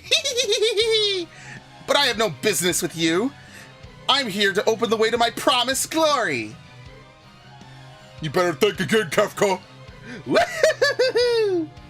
Oh dear, you want to fight, don't you? This is just dreadful. We have to keep Kefka busy until Terra passes through the gate. So this is basically your check to see if you've been leveling up people.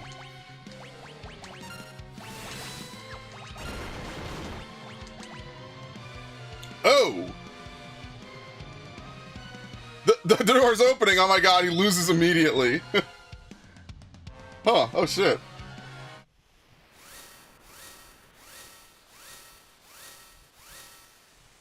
Espers, heed my call.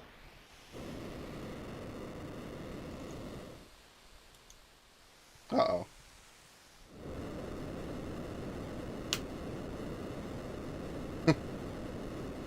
It's open! It's open! Terra! I've got a bad feeling about this. Something's coming this way. Get down!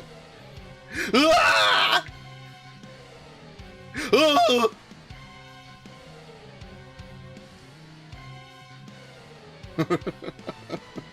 Oh, such frightful energy.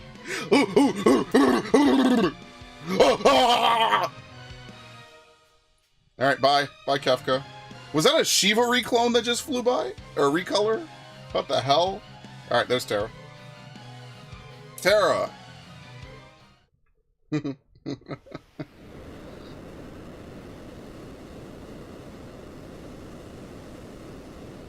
gate!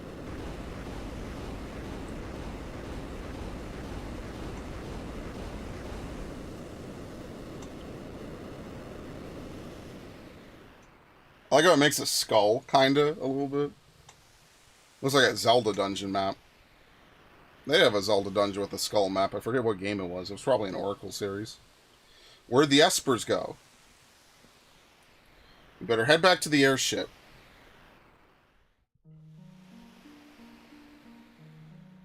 I love Kefka, man.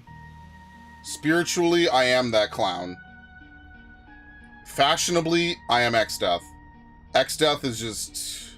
This dude's on some shit, man. He's got the threads. He's big ballin', shot calling. Like, you can't even be mad at him.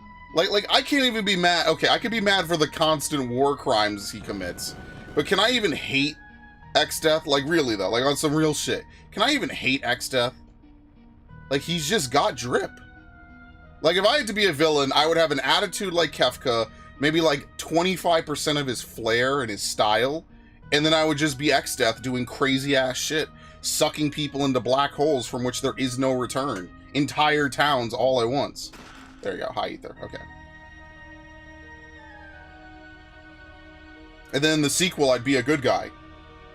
Now, you see, that's how you really reel it in. Like, certain games will do that. They'll have the big bad be like a super duper evil guy. And then in the finale, or in the second game, they're good guys. There's a lot of RPGs that do that, and I'm not gonna lie, that is a trope that I spiritually identify with. I mean, Yu Yu Hakusho did that perfectly. Alright, anyway, back at the front. It's just a fast travel.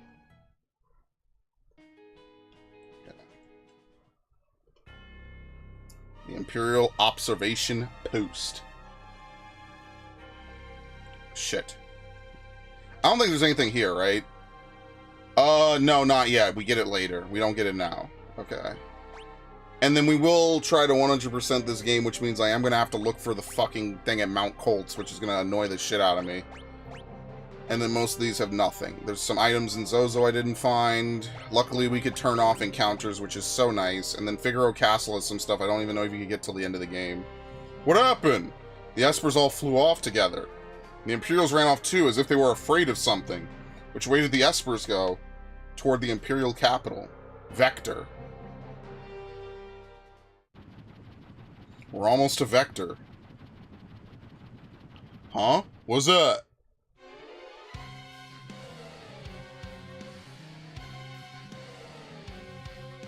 What's wrong, Terra? I could feel them. They're getting closer. Feel them, you mean? There, a flash! What was that? It couldn't be. The Espers? They're coming this way! Terra, watch out! What was that? Setsu, get down!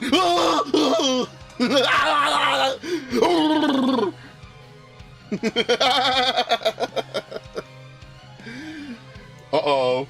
Oops. Espers? Where are they going? They were angry. They were angry? No, you mustn't go. Please don't go. More importantly, why are we shaking? Is it because of the Espers? Setzer? I've lost control of the ship!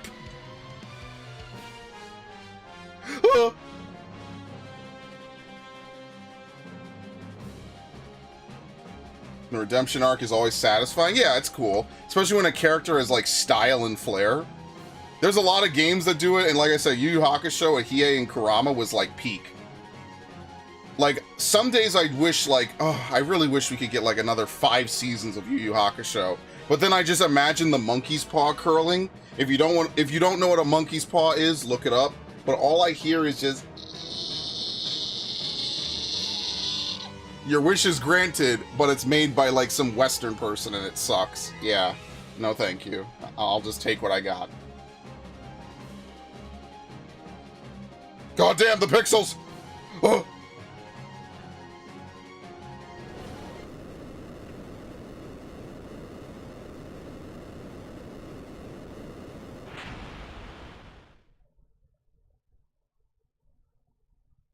Alright.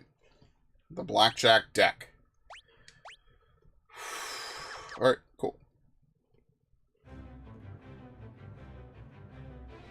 Don't do a thing. How do we get out of here now? Whoa, that was pretty crazy, huh, guys?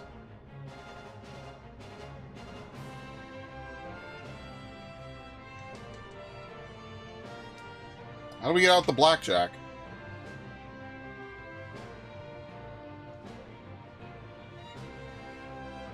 Over here?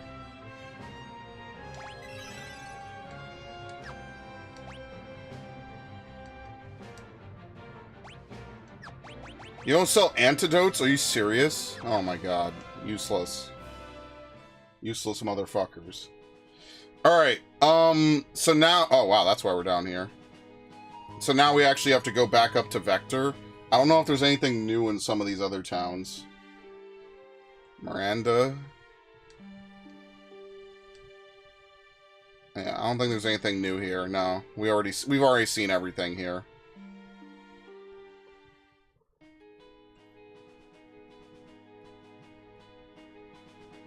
But the ultimate weapon is all-powerful! Then why does my foe still stand? Can his power truly be so great? Alright, so here's what's gonna happen. This is going to be a textbook Final Fantasy minigame moment, okay? So when we enter here, it's gonna start like this whole crazy section. You have to find a bunch of people, and then you have to answer a bunch of questions correctly. If you do it right, you get all the chests in the Imperial Post, as well as some other areas that you could revisit, as well as some extra items. But you have to make sure that you do this part perfectly, okay? So we need to find a whole bunch of people. There we go. What in the world happened?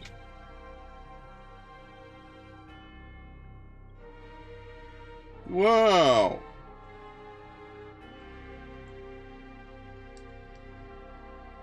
I think Bannon's out here, actually, somewhere. What's going on? What in the world happened? Welcome. The bastard sword. And Sakura, who no one can use, so we'll buy 2 of them. Cyan is also another good candidate for a Genji glove, actually. Hello, Alex, by the way. I just saw that. My bad. I saw that you joined the stream. Welcome. Throw vest. We have plenty. We don't even need to buy anything.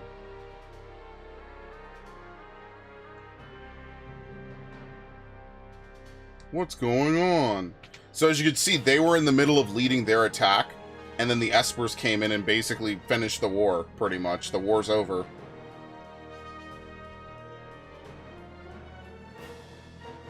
Here we go. What happened here? Wait, did the Espers do this? No, they couldn't have. What in the world happened? It was like this when we got here. Oh no, they didn't even get to do their attack. It was already destroyed. Nice. You'll love to see it. The Emperor is expecting you. This way, please. Alright, so let's quick save here, just so I don't have to do all that again.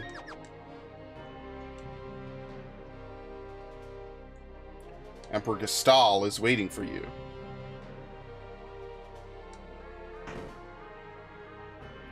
Now, you could actually skip this segment if you choose, but I'm not going to. I've lost my will to fight. The Emperor's had a change of heart. Sid! The Espers came to save their friends. When they learned that none of them were alive, they ravaged the entire city. Their shrieks of rage will haunt me forever. We're hanging up our weapons for good. The war is over. The power of those Espers. I had no idea. They'll destroy the entire world if we don't do something. We're utterly helpless against them. We must find a way to calm their rage. We should never lust after power we lack the means to control. Friends, let us speak more over dinner tonight. There are still some soldiers who prefer to keep fighting. Please talk to as many as you can before dinner. Make them understand. You have 4 minutes until dinner. Please talk to as many soldiers as you can. So here we go. Here comes the mini-game segment. Okay, they don't count? No. You have to find all 24 soldiers, I think it is. The Emperor imprisoned Kefka after he learned about everything he'd done. Sounds like Kefka may end up spending the rest of his life behind bars. That's one soldier. The war's over. The Espers that came out of that gate tore the Empire to shreds. I've lost the will to fight.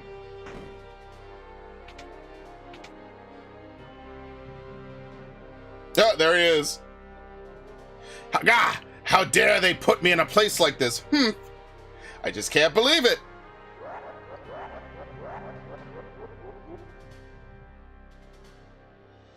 What a bore. I agree. What the fuck? You could get on the toilet? I didn't know that. That's ridiculous.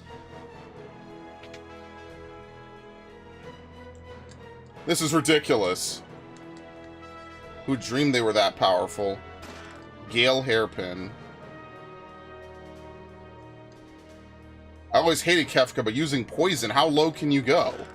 Can you go down low? All the way to the flow? Can you bring it to the top? Like it'll never ever stop?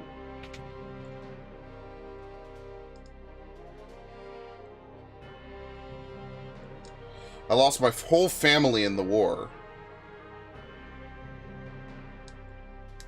Kefka's been thrown in jail. The war ended before I even got a chance to use this thing.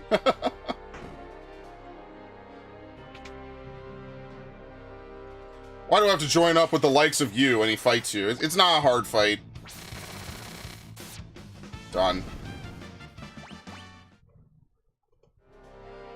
You're strong. Maybe you really can do something about the Espers. Kefka scum, it serves him right. Get out of my face! Get out of my face! Long live the Empire!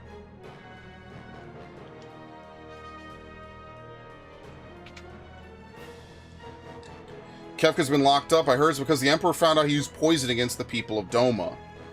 I wonder, did the Espers come to rescue their friends? The Emperor says he's going to begin peace talks with the Returners and with other nations. Everything will be settled at tonight's banquet. Returner scum! Yeah, the monkey paw meme is definitely a thing that you've seen before in, like, The Simpsons. That was another one that did it.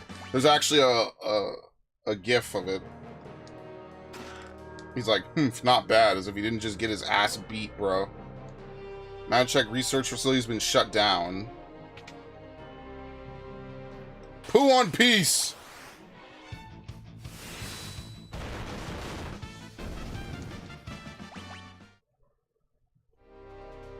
I guess some people just can't be pushed around. He's on the toilet talking about this. Oh, no elixir.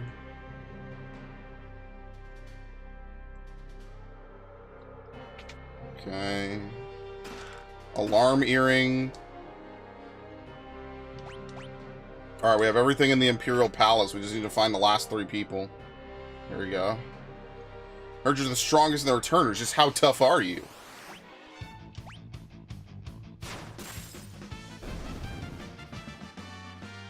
Alright, Edgar learned death. That's fine.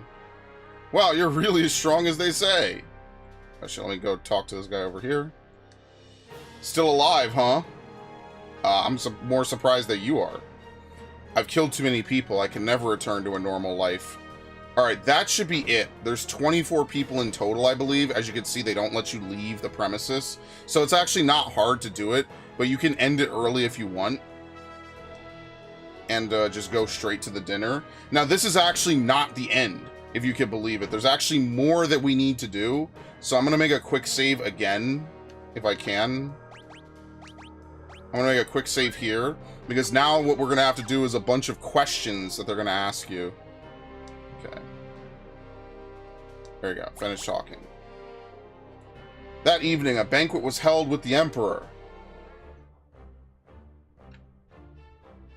This way, please.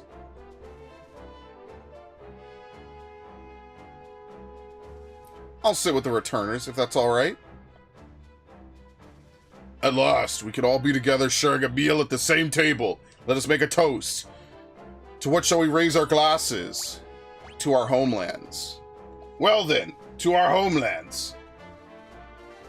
As you may know, I've imprisoned Kefka for his crime of using poison against Doma. What do you think should be done with him? Leave him in jail. I see. Well, let's have him stew in his cell for a while, then we can decide what to do with him. I'm truly sorry about what happened in Doma. No one ever dreamed Kefka would use poison. That was inexcusable. Here we go. I'm terribly sorry about what was done. I promise to punish Kefka severely and work to eradicate poisons from the world. By the way, with regard to General Celez... Celez is one of us. See, one of these is kind of like a bait answer. I believe Celez is one of us is better. Kefka was lying. General Celez realized the lunacy of this war long before I did and went over to your side. Was there anything else you want to ask? You could do whatever you want. Why did you start the war? It was all a result of my foolish lust for power. I've come to my senses now. With your permission, I'd like to move on to discussing the Espers. Okay. Why do you want peace now? Because I now believe that working together is our only hope. Okay. Some of my men still do not believe we should have ended the war. I feel they might better understand if they could meet you face to face. Alright, let's talk about the Espers. The Empire has been ravaged by the Espers that emerged from the Sealed Gate. They're just too powerful. If we don't do something, they'll tear the entire world apart. Yeah, they have gone a bit too far. When the Espers came through on their rampage, all of my ambitions faded in an instant. Now I find myself asking why I ever wanted that much power in the first place. Of course, there is no excuse for the atrocities I committed in the name of conquest. By the way, what was that first question you asked me a minute ago? It was, why did you start the war? That's right. Anyway, I truly desire peace. I want you to understand that. Unless we're getting tired, why don't we take a short break? Sure. So what we can do is we can talk to some of these dudes. I like to test your strength. We're having a fight at dinner. It's insane. Drill right through his armor. Very nice. I need to fix her stuff. Whoops. I need to fix everyone's stuff. I have to fix Terra. I have her using Kira because of that one fight. Just as we thought. Just as we thought. Just... Oh, okay. They all fought? Okay. He has nothing to say to you. Alright, anyway. Is there anything you wish to hear me say? That your war... So, this is, again, another bait answer, right? You would think that you genuinely want peace. You want to say that your war is truly over. Alright, I swear right here and now that there will be no more fighting. And now I have a favor to ask.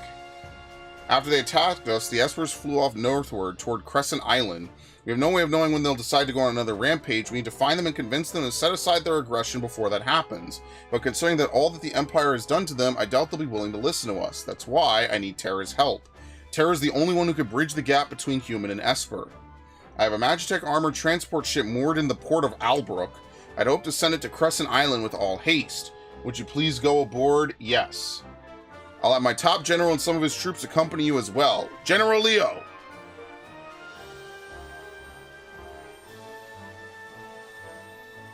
I'm General Leo. Pleased to make your acquaintance.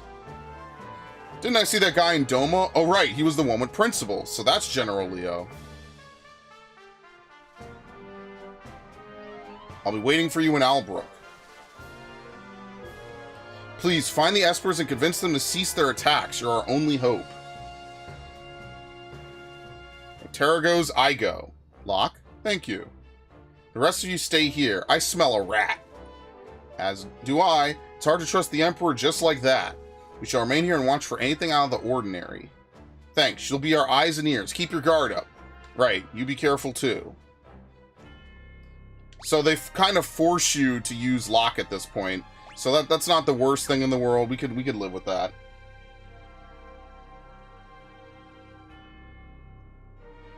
Okay. Here we go. I bear a message from the Emperor. Due to your decorum at tonight's banquet and your grace in speaking to our soldiers beforehand, the Emperor has decided upon the following. All Imperial troops will be withdrawn from South Figaro immediately. In addition, all Imperial forces will be withdrawn from the Kingdom of Doma. We will also unlock the armory at the Imperial Observation Post to the east. You're welcome to any of the weapons and armor within. This is a personal gift from the Emperor, the Tentabulum. Finally, I was told to give you this because of your impeccable behavior at dinner, the Ward Bangle. So that's all the different things that you could get if you do this perfectly. It is a little... Oh, hi. Plans to leave for Crescent Island from Albrook.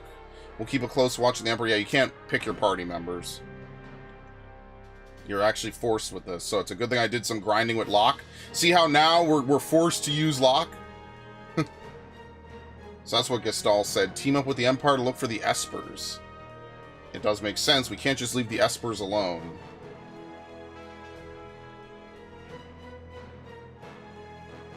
Yeah, so we won't be able to use Sabin for a little bit.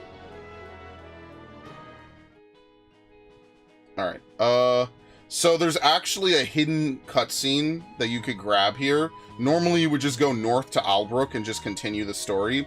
If you actually backtrack, and this is one of the things I like about this game, like I was saying with Raiden, how there's always stuff like hidden things in games and shit. Like here, if we go all the way back south to the Blackjack, which we probably should visit just in case. There's actually a scene with Setzer, wherever he is. There you go. Most people probably don't even know this exists. This is a nice ship you got here. The impact from crash landing really banged up the engine. It's going to take a while to fix. Let me help you. I know my way around an engine. I think I'll pass. You know, we could really speed this baby up if we axed the casino and streamlined her a bit. That's not open to discussion. Now, will you please get out of here? Oh, well, would have been at least twice as fast, too. Maybe 3 times. You really love this ship, don't you? It may be hard to believe considering how I live now, but I used to be a driven man. Really. I want to make this the fastest ship in the world and fly it across the open sky. That was always my dream.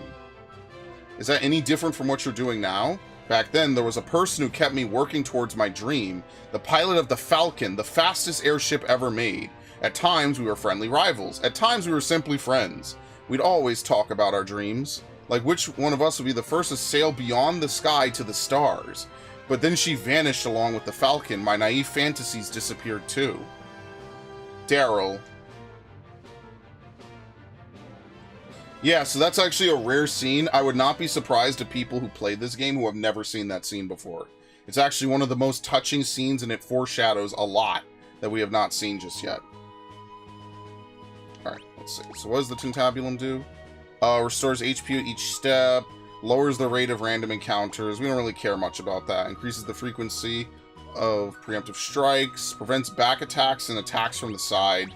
You only need to have it on one person. It's not very vital. Maybe later game it's important, but for right now, the world of balance is pretty chill, most things considered.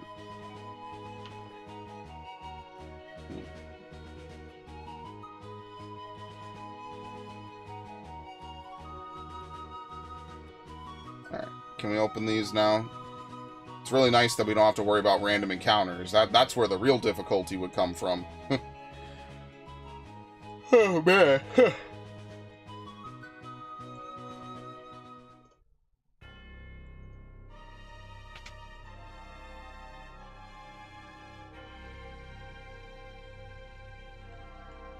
Very nice. Angel Wings. X Potion, 8,000 Gil, High Ether, Hermes Sandals, Elixir, Angel Ring, Alarm, another Alarm Earring, 13,000 Gil, the Reflect Ring, which will come in handy much later. You actually, you could buy them later. I don't think anything there is particularly missable. Where's the last chest? There it is, Elixir. And there's one item. Oh my god, where is it? There you go, Flame Tongue. There you go. And in one fell swoop, we have completed this area. All the items in it are down there in the basement. Okay. But yeah, wait, what's this? Is this Zen? No, this is... Oh, this is Albrook. Oh, Zen's to the north, I guess. Okay.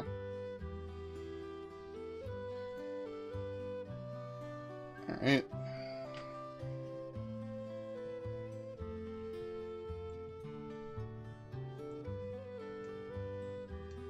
Item in one of these. Right, what do I have here? Oh, there's 3 items. Dude, what the fuck? General Leo's waiting for you. Teleport stone. Shit. Alright, are there any items in the town now that we could actually, like, look around? Here we go. High potion.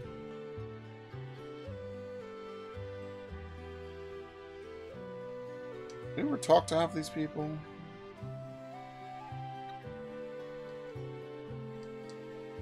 Now it's us bribing them to let us stay here, sob. I've got nothing to sell to Imperial scum. Sorry, I wanted to say that for so long. I heard monsters flew out of the mountains behind the Imperial observation post and attacked Vector.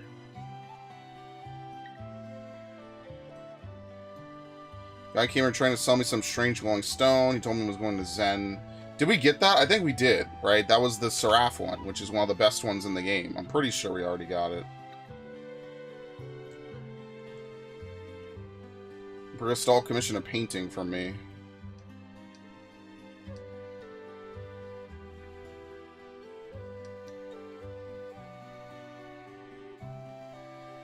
Trying to figure out where this last item is. It's not a clock. Pot. There we go. Beautiful. Get out the way, you old fuck.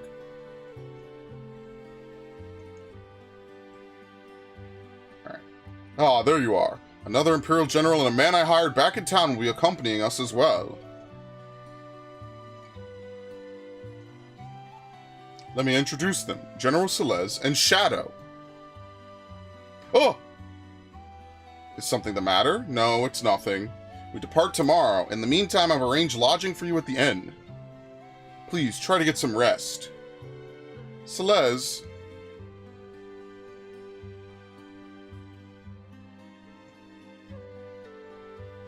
Celeste.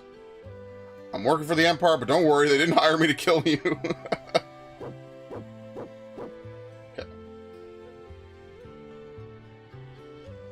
Where's the inn? Over here. There's nothing in the relic shop, right? Like, no relics to buy.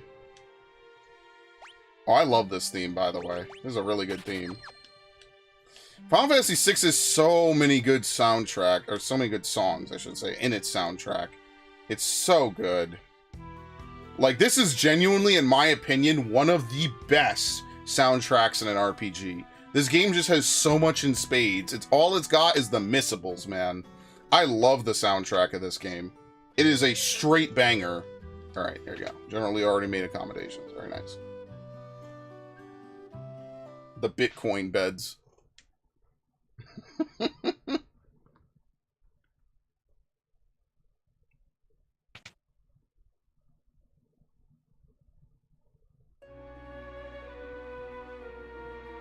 Like I said, the music. Oh my god. Celeste! Please, why won't you talk to me? I know I doubted you, if only for a moment, but we could still be friends, right? Celeste!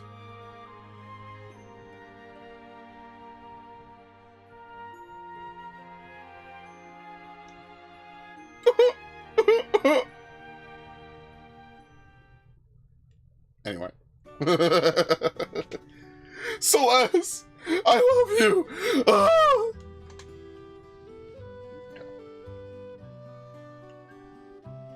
Alright, let's go. Let's go. Let's get out of here.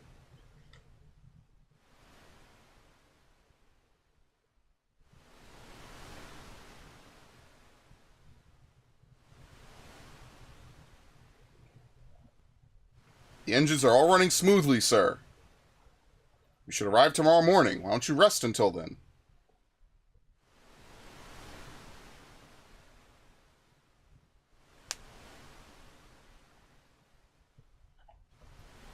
Alright. Keep out the engine room. It's dangerous. Keep out the engine room. It's dangerous. Another good banger. Fuck, I love this game. Having trouble sleeping?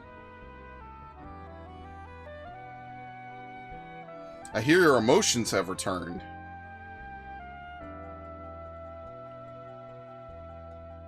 It's strange, isn't it? The Empire used me, controlled my very thoughts, and now here I am, cooperating with the same people. People are people. Not everyone in the Empire is like Kefka. So, what about you? I knew you were being made to suffer through horrible experiments because one of your parents was an Esper, yet I did nothing. I'm no better than Kefka. If a human and an Esper can love one another, do you think a human and I could love each other? Of course. But I don't even know what it feels like to love someone.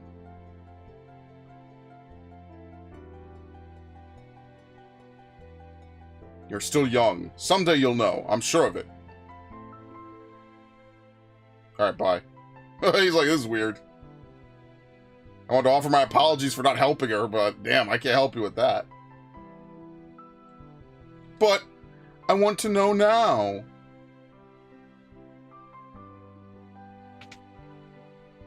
Who's there?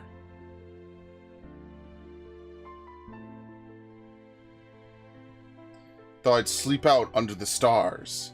Did you hear what we were talking about? I didn't mean to listen in. So, I can't help you. Those are answers you'll have to find for yourself. Terra. There are people in this world who have chosen to kill their own emotions. Remember that. It's one of the things I like about Shadow. He totally didn't even need to say anything. Oh.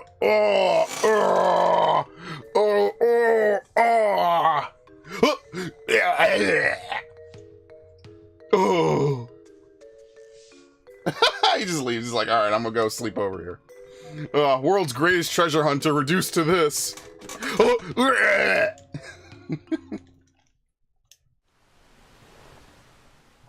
Anyway.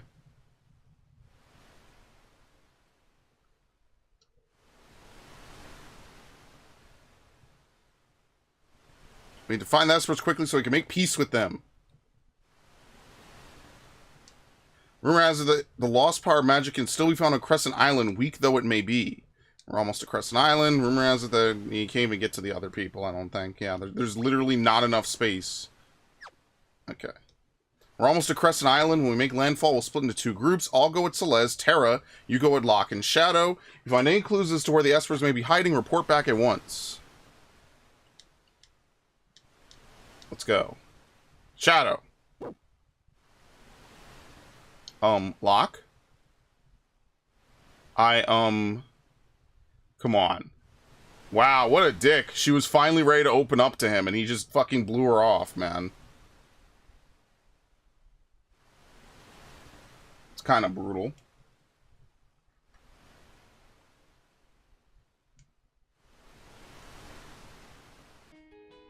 Alright. We were just over here a little while ago, so we're just gonna keep progressing the story. Nothing here is missable yet. Thamasa. Oh, wow, we don't see many travelers around here. Yeah, see, now they're talking to you. It's really weird how that is. Espers, what in the world are those? If there's some kind of beast, you should ask the old man who lives on the edge of town. The innkeeper doesn't like strangers, always overcharges them.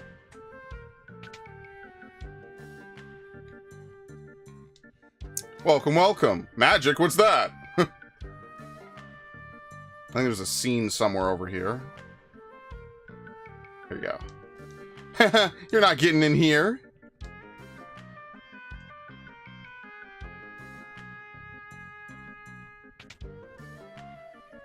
Welcome.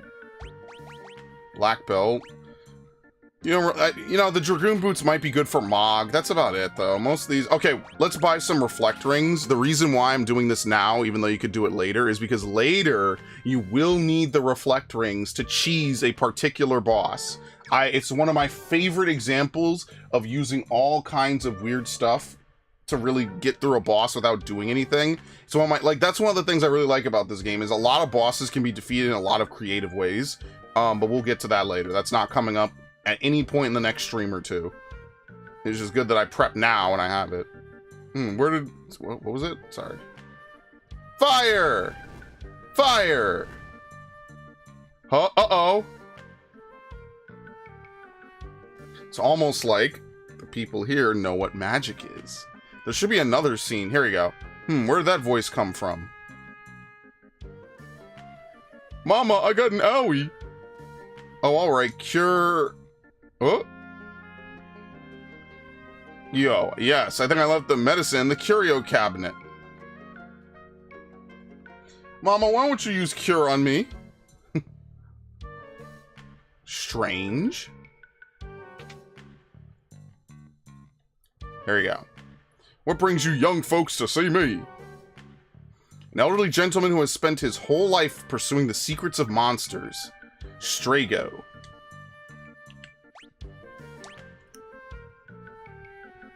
Espers, eh? Haven't heard that word in years. So, you know about espers? Nope, can't say I do. Don't know a thing. Not one thing. Something's fishy here.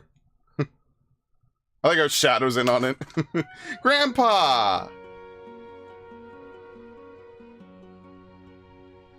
Hey! Or, hey, what do you think you're doing there, young missy? In her pictures, she captures everything. Forests, water, light, the very essence of the things she paints. Realm.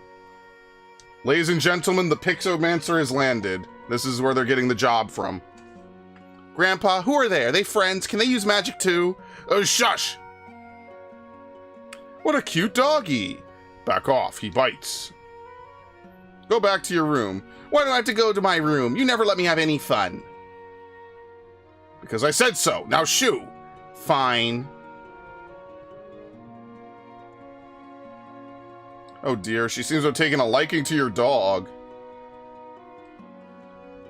Huh.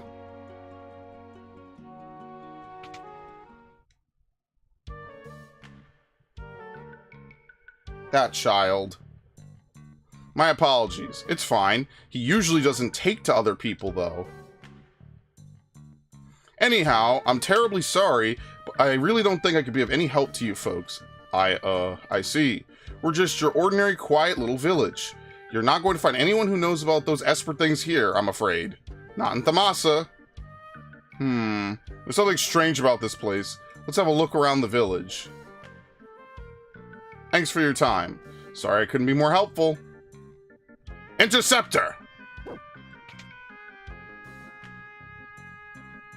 Bye-bye! Alright. Old man Strago may not look like much now, but he used to be an amazing hunter. We met Realm, she paints. I should see if she'll paint my picture.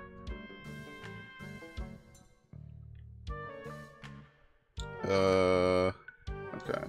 We talked to Old man Strago. The innkeeper should be more reasonable once you have. There you go. 1 gil per night. Oh my god. Oh, you're friends of Strago? I don't charge anyone for anything. Yeah. Okay.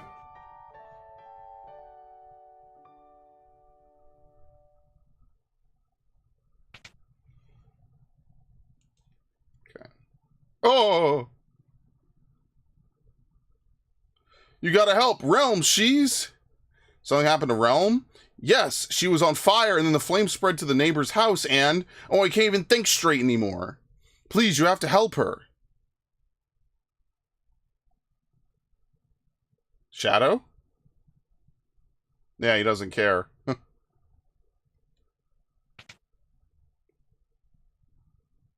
Interceptor. Where did you go?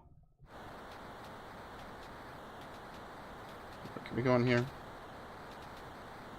Yeah, I think now you could go into her room. No elixir. Is there anything in her room?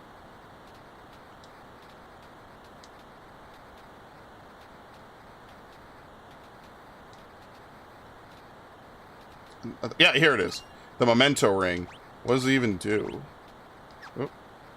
Prevents petrification, zombie, and instant death. Which is actually good. Coming up in a future part of the game, we'll need that for a character who will be by themselves. So here's another time portion of the game. Oh, my house! Fire in the village! Realm's in there.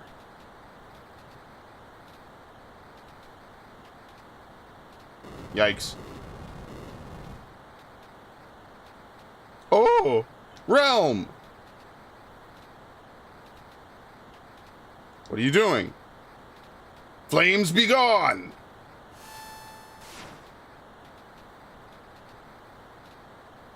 Magic is forbidden. Magic? I don't care. Realm's inside. Flames be gone!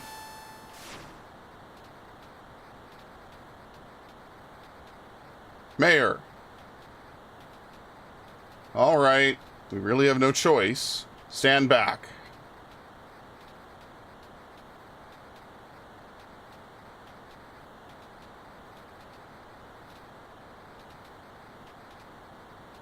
Flames be gone.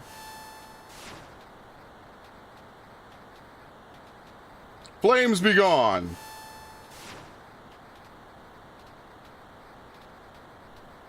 Flames be gone. Yeah, it's not working. Uh-oh. It's no use. The fire's too strong. They're storing an awful lot of flame rods in there. I'm going in. Wait, I'll go with you. Count me in too. I'm not gonna let an old geezer go in there on his own. Who are you called a geezer? I'm only 70 and fit as a fiddle. Geezer, he says. Yeah, Strago might be the oldest party member in Final Fantasy history, besides maybe Fran, who does not say her age. The fire's spreading fast. Looks like this house could collapse in any second. Is there a timer on it? I could have sworn that there was. There you go. So you do need to have Lochno a little bit of magic here, because the best thing to do is just to spam Blizzard. Strago's your blue mage. He has blue magic. There you go. That's it. That's the introduction.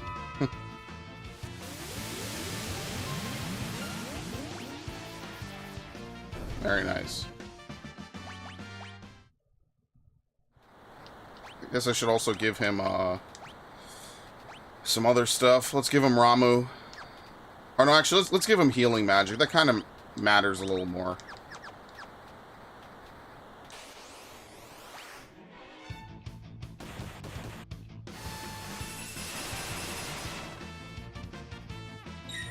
Nice. Ow.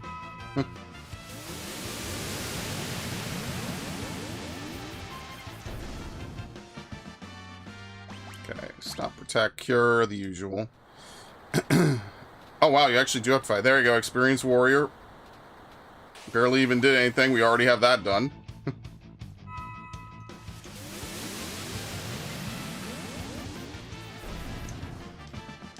Straight gonna learn regen.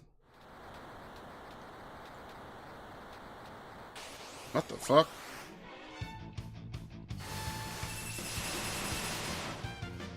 I like the effects on the battle. You can tell this is a normal image that they've distorted.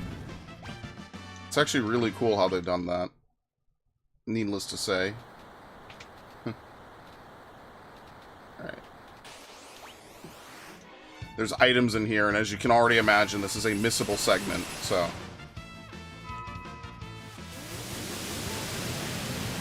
Actually, can other characters wear the memento ring?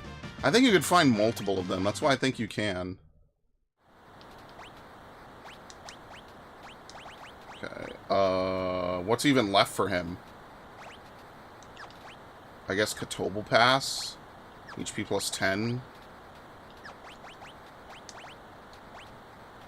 Oh wow, he's already done with Seraph. Let's give him Blizzara, just in case we need it. Flame Rod. Like they said, there's an awful lot of Flame Rods in here. Okay, Ice Rod. Alright, quick save. I guess it's not timed. Is this the correct way forward?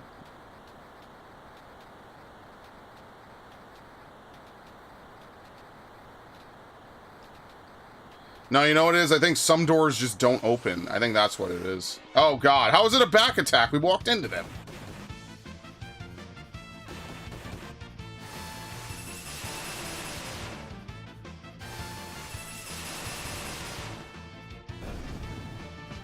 Okay, very nice. We do want magic plus 1 on him. That's very good. Oh, yep. Huh? Oh! Surrounded.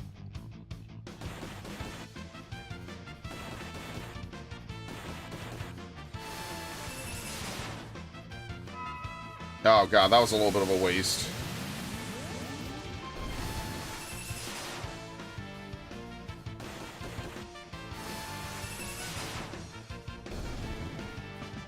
Very nice. Alright, so I guess there really is only one way to go then. Do we go right? Dude, the door... Did you hear that? The door opening sound played, but it checked to see if the enemy moved into me first. Fascinating.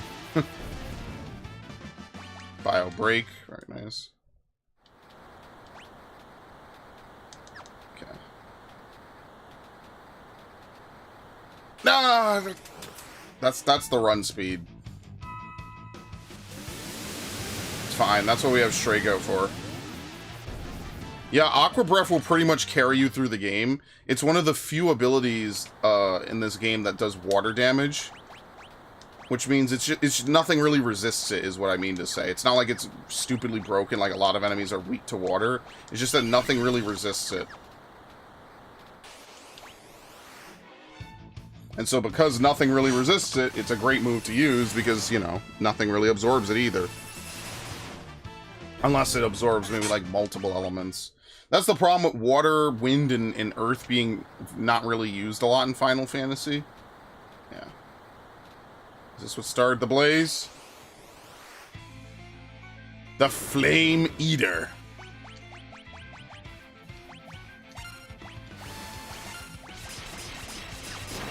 Trance.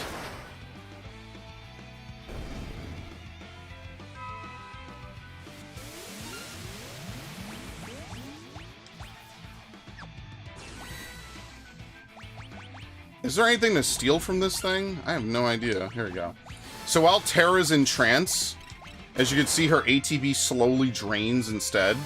Basically, she blows, she gains AP, she gains some meter. I don't know how it works exactly. And she could use it, it basically doubles her attack power, I believe. But obviously, we completely bodied this boss. That's why I think Terra is the better magic user compared to Celeste. Because Terra is just too good at what she does.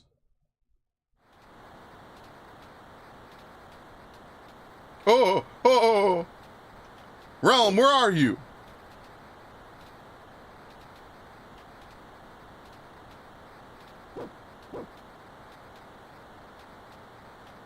Realm! Oh no, we're too late!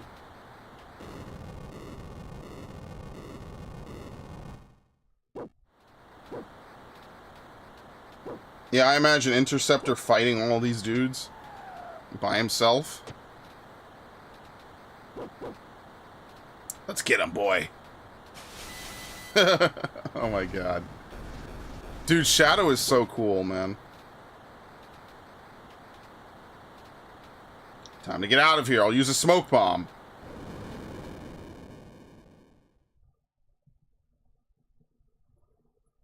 Are you okay? Yeah, thanks, Grandpa. These folks are the ones you should be thanking. Thank you. I guess our little secret is out now. Everyone in this village can use magic, can't they? So what is this place? This is the village of the Magi.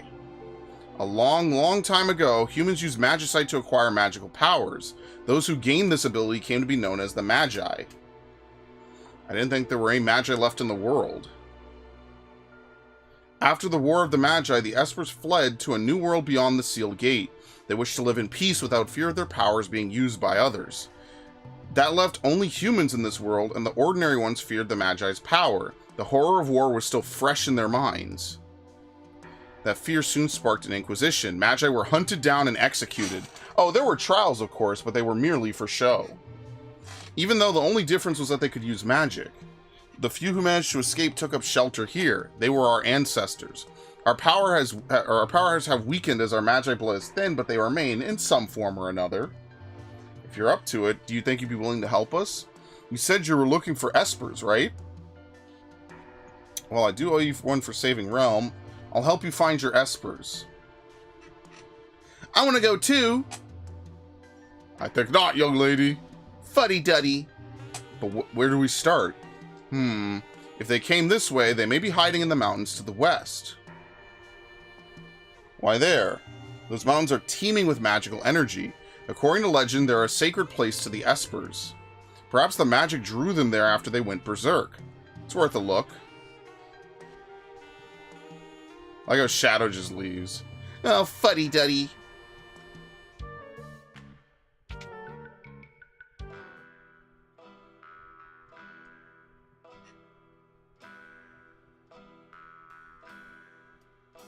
He's like, Don't get the wrong idea. I just wanted my dog back. You're leaving? I'll search for the Espers my own way.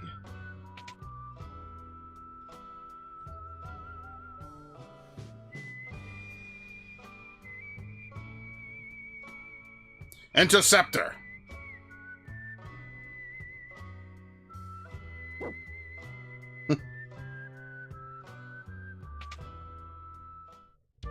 Alright, so now we're free to use our party, which is nice. But I mean, we pretty much have equipped everyone with everything that they need, right? So the only relics I could really give Strago...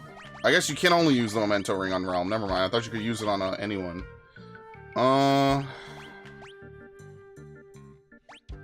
We could give him double earrings. Sure.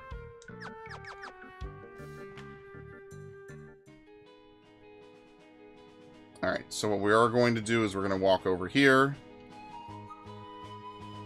It's actually on the map, which is kind of nice. The Esper Cave. Healing Rod.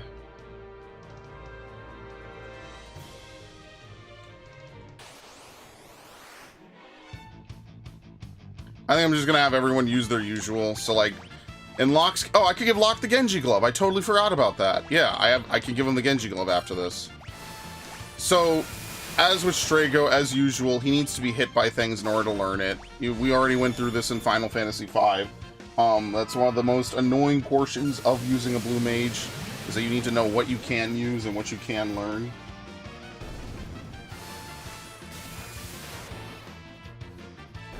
Okay. Lock, learn, death. All that's left is unicorn. Learn Maduin. Tobal Pass. Poisona and Libra, I guess? Sure, why not? Revenge Blast. Deals damage to an enemy equal to the caster's current HP loss. Pelts all enemies with stones, dealing damage and inflicting confusion. I think it's one of the few Earth-type moves as well. Alright, so let's give Locke the Genji Glove. So he'll have the Brigand's Glove and then the Genji Glove. So I believe when you could get 2 Thief's Daggers, and if you attack, you try to have a chance to steal twice. But I don't know when we get the second Thief's Knife, and honestly, it doesn't really matter. To be fair, we'll just leave it as is. I don't really steal a lot in almost any Final Fantasy besides Tactics Advance anyway, unless there's specifically an item that you know you have to get. So yeah. Oh my god, that scared the shit out of me. I forget that she follows you. Yeah, see, there you go. Very nice.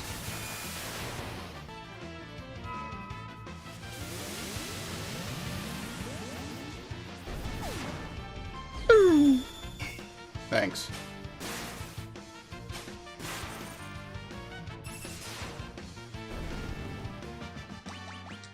And this is where Locke starts to become really broken.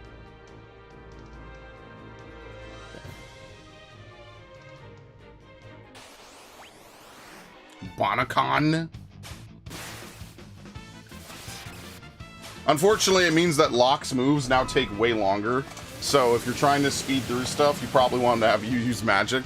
But like, yeah, every time he launches, he'll now attack, try to hit for something, and then, yeah, the usual. Oh! Oh!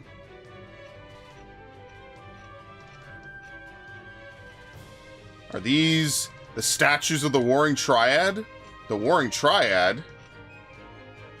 There's writing chiseled into these things. So, what's this Warring Triad? They're the legendary gods who created the power we know as magic. So they're the gods of magic? You could say that. This place is brimming with magic. Those 3 gods are the creators of magic, meaning they also created the Espers. It's said that the Espers once enshrined images of the gods in a holy place. This must be it. Then the Espers must have been drawn here by the magic of these statues. So what happened to the gods after they made the Espers? Supposedly, they tired of fighting and turned themselves to stone. Legend has it that they can be found beyond the sealed gate, resting in their eternal slumber. I wonder if their magic is what connects the gate to the Esper world. If the Espers were drawn here by these statues, they could be just up ahead. It's worth a look. Oh, God!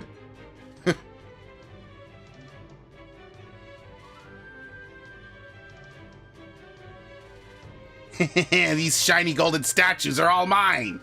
Now I'll finally be able to get some respect from Siegfried. Ooh, they're all glowy and sparkly, so pretty.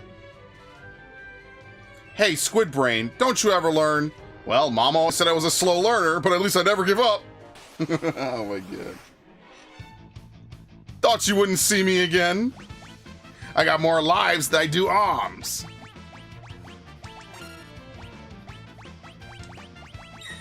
Ink.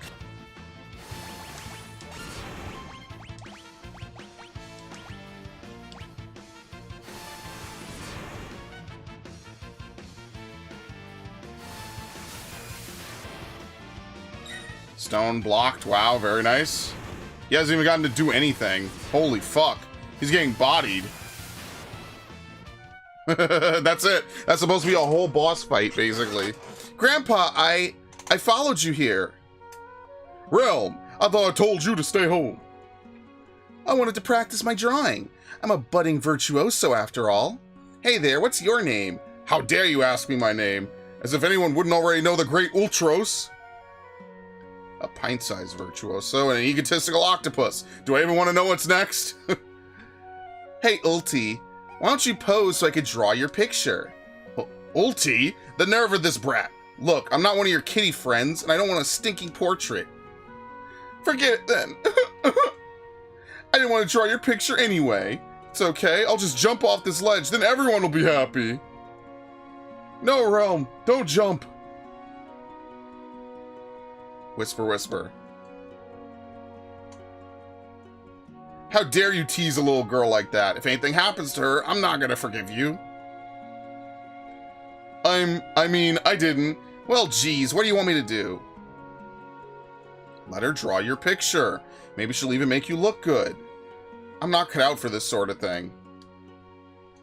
Oh, alright. Uncle Ulti really wants you to draw his picture. Hee hee! You're gonna love it! Enough chatter. Realm, get over here. Casts haste on himself. So the way to end this fight now is just to sketch, basically. I know what you're thinking. Man, that was cheap. Sorry, so sorry. Whoops. There you go. Tentacle. How could this be? I'm just a washed up old octopus? Oh! Yes. Hey, did you see me? Wasn't I great? I'd be way more useful than Gramps. Gramps? Wouldn't hurt to bring her along, would it? No, alright already. Not like you stay at home when you're told anyway. Yay! A wink. So Realm is a party member. As you can see here, they call her Pictomancer. Basically, her unique ability is that she could draw enemies and then basically allows her to steal a unique move from them and use it against them. It's hit or miss. Sometimes it's really good. Sometimes it's kind of out there. She's okay. She's not a to die for character, but yeah. No, we haven't saved in a while. We haven't saved in an hour. Oh!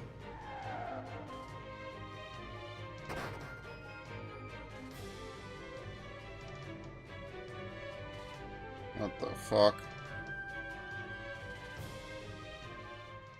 Oh, damn it. Is this an Esper? Woo!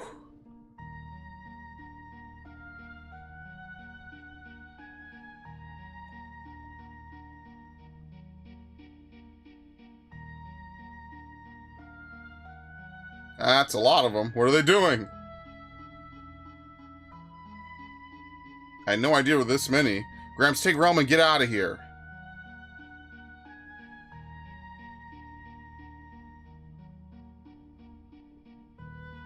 Oh!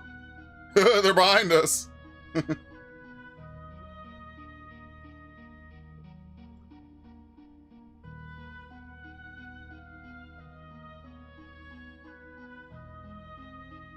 Wait!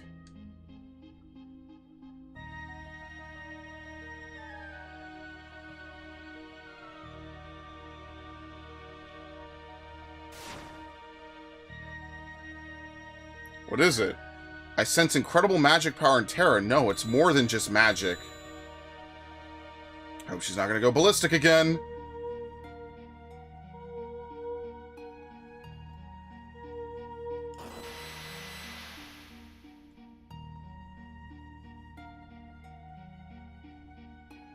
You're different from the others. You possess the same power we do. I could feel it. Yes. You're all young Espers from the world beyond the gate, aren't you? Entering this world is forbidden, but we wanted to do something for our friends who had been turned to Magicite. We all gathered at the gate, and just then, Terra appeared. I could feel the strength of your emotions from the other side of the gate. When Terra opened the gate for us, we were finally able to escape, but the moment we stepped into your world, we lost all control of our powers. We destroyed an entire city, attacked people who had done no wrong. The same thing happened to me. When that power suddenly stirred inside me, I had no control over it. There must be something in your world that dampens your powers. Freed of those reins, your powers ran wild. It seems even we Espers can lose our senses and do unforgivable things. I'm truly sorry. The Empire wants to make peace with you. Why don't you come with us? they would forgive us. Let's head back to the Masa and meet with General Leo. Right.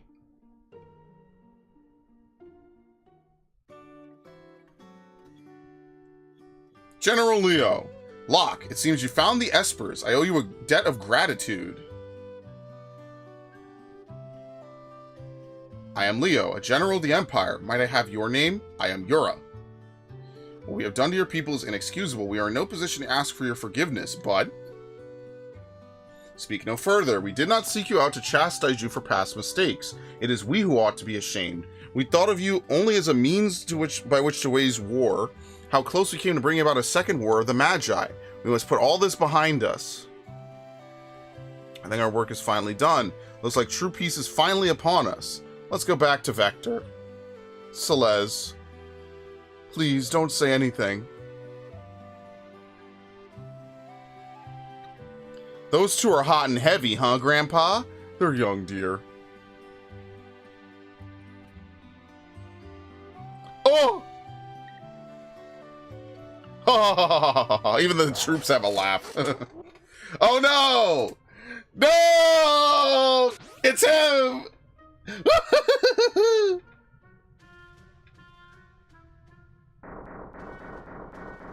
Oh shit, golden troops. Look at that. Whee! How about a little Magitech mayhem? Nothing like a good old war crime, huh? Attacking his own soldiers.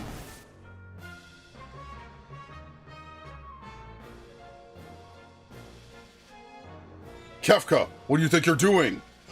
Emperor's orders. I'm to turn all these Esperges into Magicite. Behold, a Magicite motherlode. Poor Yura. Whee! Oh.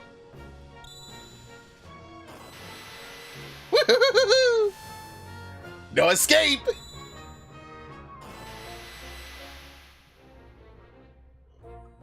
How pathetic! This little Hamlet is too much boring and not enough burning! Torch everything!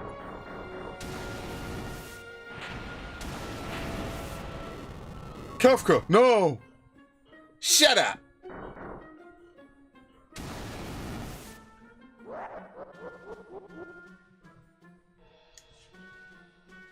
There you go. So you actually control General Leo. Believe it or not, he's actually a fully developed character. Like, he actually has all kinds of stuff. You can see Crystal Sword, Master Scroll. You can't equip or unequip any of it, unfortunately. You can't even look at it. Yeah, he very obviously, the Emperor gave him enough stuff. So as you can see, he's got everything. Attack, shock, you name it. So I'll save. Can you fight the troops? Let's see. Yeah, there's not really much you can do. General Leo, prepare to meet your end. Oh god, it's a Guardian! What the fuck? No! It's a Guardian! He brought Guardians with him. What? It's no use. I better fall back for the time being. Yeah, you just have to fight Kefka. Kefka, I can no longer stand by while you commit these atrocities. Shock. See, this is so cool. I love this guy. For Aga. Oh! Block his bio. He said, fuck that. Ah, Leo, ever the consummate soldier.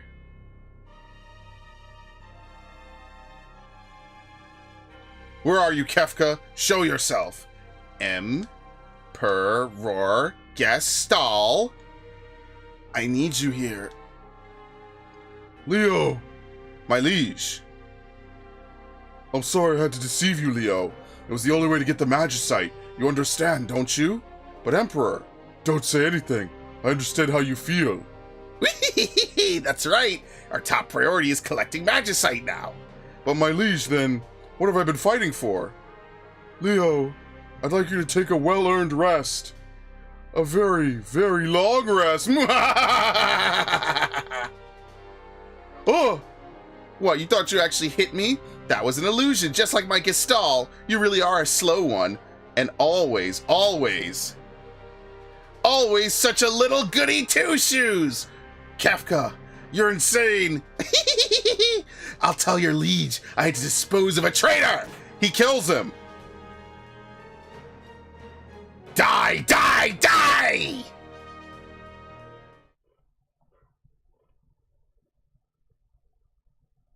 Whoop.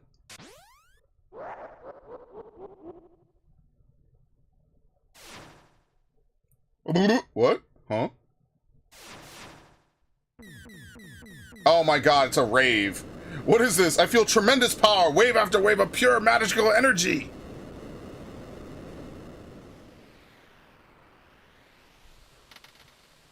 Uh-oh.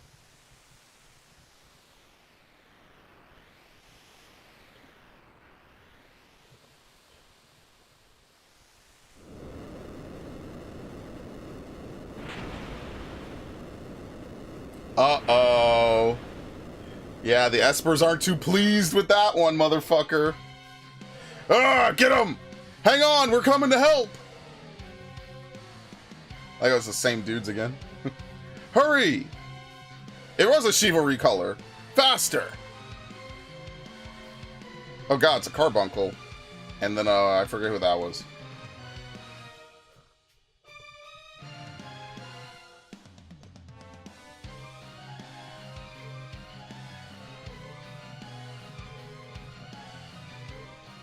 All right. I won't give you these banners if you're just gonna ignore them. What banners? I don't get what you're saying. Oh, how many tickles does it take to make an octopus laugh? Okay, never mind. I think he means bangers. He made a banger joke. How many tentacles does an octopus have? Or does it make an octopus laugh? Yeah, tentacles.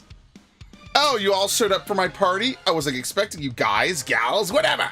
But I'm happy to see you. After all, you brought me more presents. They're just what I wanted. Magicite! Well, I wouldn't want to turn you down after you came all this way. First, let's neutralize those pesky powers of yours. I think he kills the Guardians here. Yeah, what the fuck, dude? This guy is absolutely insane. Now, little Espers, let's see those presents! He just starts AAing the shit out of them.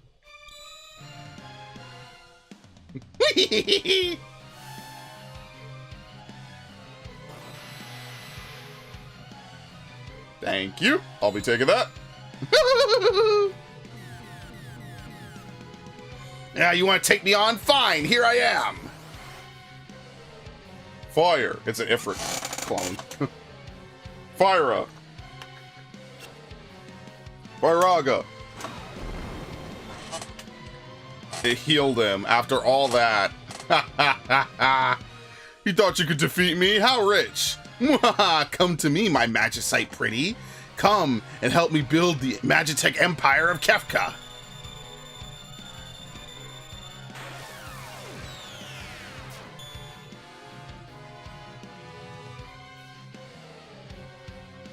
Whee! Oh, it's warm to the touch. What a lovely treasure.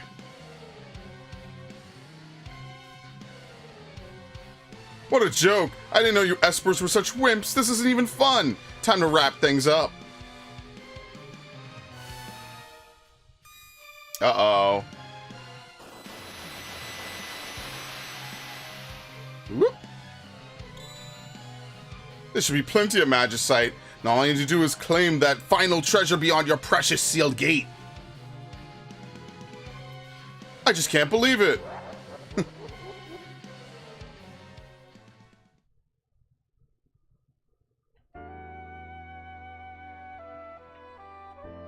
General Leo.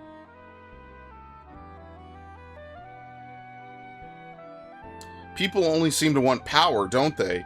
Do they really want to be like me? I wanted you to teach me so much more.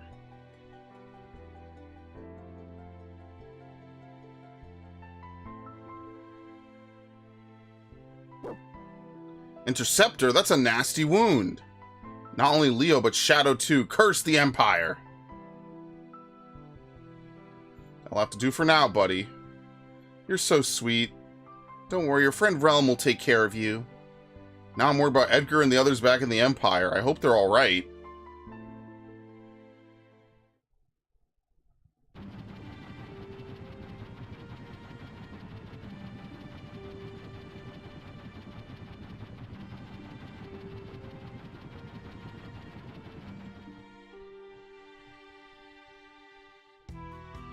We've been had. The Emperor is a liar. It was all a trap. Thanks to King Edgar, we managed to escape before the trap was sprung. Good work, Edgar. The lady who brought us tea tipped me off to the whole crooked plot. I barely finished exchanging pleasantries with her when she just blurted it out. Pleasantries? Do you think I could be so rude as to meet a lady and not make any moves at all? It was a matter of courtesy, dear brother. Courtesy! General Leo's dead. Kefka murdered him. Sir Leo, dead? What a terrible waste. He was one of the few people in the Empire who truly understood. We need to rethink our plans. Let's return to the airship. Would you mind if I accompanied you? And you would be? He's from this village. He's a descendant of the Magi. He'll be useful to have along. Oh? What the fuck happened? The Empire has abused its power for the last time. We cannot allow them to get away with this. I want to go too. I think not, young lady. We can't have kids getting in our way. Who do you think you are trying to tell me what to do, you overved muscle man? Kid's got quite a lip. I'm gonna paint your picture. Oh no! No, Ralph, stop! Oh, alright already. Not like you stay at home when you're told anyway. Yay! Alright, let's go. What's wrong, lover boy? How old are you? 10, why? No, Edgar, no! Weirdo, I'm going on ahead, okay? They grow up faster than you think. You'll break a few hearts when you're older, kid. 10, why? Why is she the first in my party? That's so weird. Anyway. So now, basically, we are at the concluding arc. Oh, no, hold on. We have a cutscene first. The Imperials were headed for the sealed gate. They said they found some statues or something. It couldn't be. Uh-oh. Oh, those half-witted espers to think they would open the gate for us themselves. The Warring Triad is waiting just beyond that door. I need only reach out and claim it for my own, then all my dreams will be fulfilled. Hurry it up!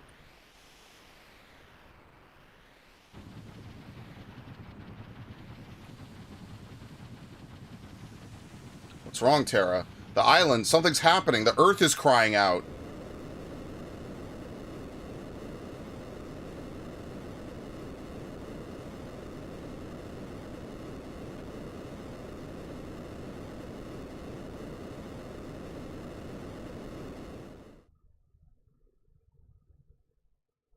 Uh-oh. SpaghettiOs. Huh? Who even lives here? This is very interesting.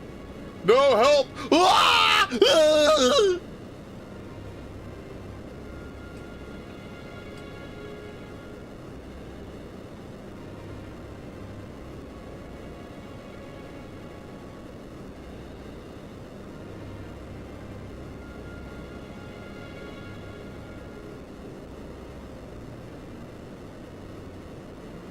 Alright, very nice.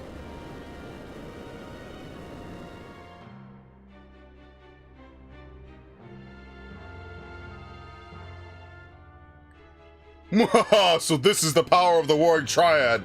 With this in my magicite, the world will be mine to command.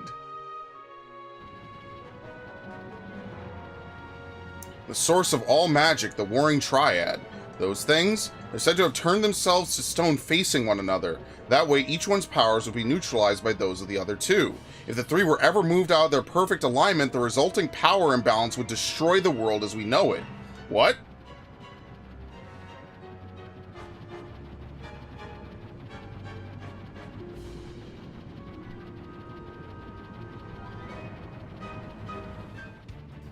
Alright, so now there's a new option here similar to when we went to the Ronkin Ruins, which is to head to the floating continent. We're not going to do that just yet. Even when you do this, it's not a point of no return. There's actually a point at the very end of it that you could leave, but we're not going to do it just yet. Pretty much at this point, all that's left to do is to clean up everything that we have not done so far in the overworld. So for example, if we go in here, there's tons of monsters that we need to find. There's tons of chests that we need to unlock. Basically, we're on our way to cleaning up everything. Now, granted, some of this I will do at a later, or we'll do this next stream, right? We'll progress through to the end of it. Let me see really briefly. What do we have? FF6. No, stop. FF6. Siri. Let's see. Enemy Game Boy Advance. Where's Pixel Remaster? Thank you. Oh my god. Is this the same as the other ones? What's the difference between the GBA and this? There's some extra features. The monsters are arranged. Oh god, the monsters are arranged differently. Fuck me. Alright, so we're missing number 14, which is the Beldamar. Let's see. What the fuck? See, a lot of these have extra stuff in it. Yeah, number 14 is not the same in other versions. Oh, great. Is it the same as the GBA version, at least? Yeah, I think.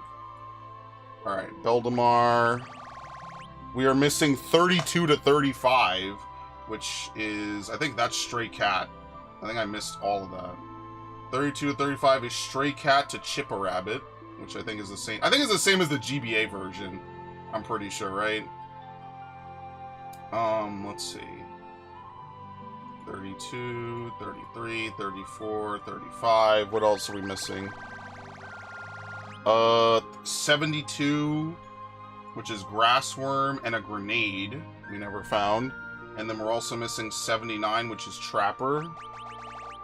And 80, which is Flan. We never found Flan. Are you serious? 91 and 94 through 97. Lich. Oh, shit. One of these is the Integer. Yeah, that's going to be hard. That's like one of the... That's basically a super boss for this part of the game. And then we have 101...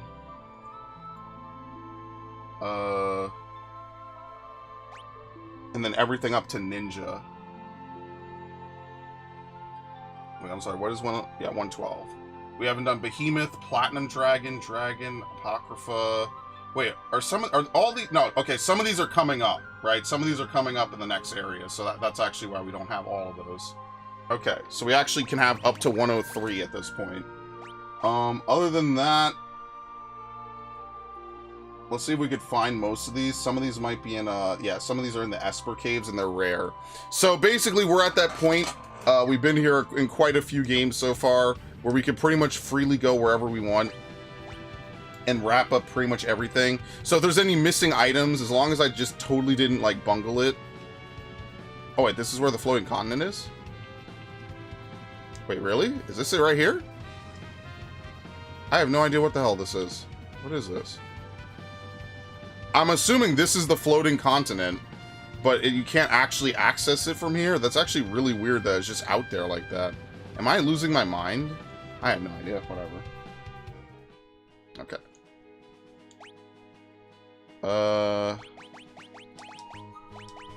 Healing Rod.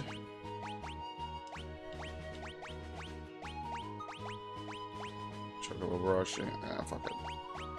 There we go. Memento Ring, which is for her specifically. Let's put on the Gale Hairpin. It doesn't really matter for her. Okay. So, other than that, let's see if we could find these things just really briefly. It's probably at the end of the area. There's a couple of things. I didn't really chill in some of the later rooms. There you go. How much longer? Well, this stream is going to be over probably in like 10 minutes. I'm not gonna finish the World of Balance today. We're intentionally going to have a stream for that, which will be next week's stream for this. Because right now, as you saw, there's a lot of story that we wanted to get out of the way. I missed a couple things here and there. So we're not gonna finish this half of the game. If you're asking how much longer for the game, we're not even at the halfway point, if you can believe it. There's actually a lot more coming up that we will have to do. So I'm not sure which question you're asking specifically, but there's a lot in this game, as you can imagine. That's one of the things I really like about this game, is that it has such a long, flowing plot. similar to 5. You could tell that the SNES games, they really wanted to up like how much there was in each game by a lot. And I mean, I would argue that they most certainly succeeded. Yeah, no, but for this stream, there's not much more. We've basically been going 3 hours. That's the usual amount. So don't worry about that. Explosion. If you're asking how much story is left for this stream, probably none. Once you get the floating continent unlocked, that's basically the end of the World of Balance. You just go up there, there's a couple boss fights, and then there's literally a point of no return. They even tell you, like, hey, would you like to return to the overworld? Obviously, we're not gonna progress past that today. And then next time we have to grind a little bit. Oh, here we go. Here's some of the stuff we didn't get. We have to grind beyond, we have to grind up Strago. There's some blue magic you could get. To my knowledge, most blue magic is not missable. I'll actually look it up when we're done. Now, you might ask, well, why am I leveling up all these characters? Because later in the game, the final dungeon of the game requires you to have 12 party members. Now, obviously, we have basically found most of the party members that we will see throughout the game. But yeah, you just want to, you know, there's never such a thing as too much, basically.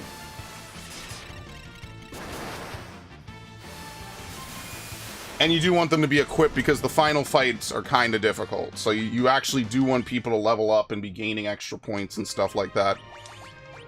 See, as you can see, Terra's magic stat is getting really high. Like, it's 53. That's pretty good.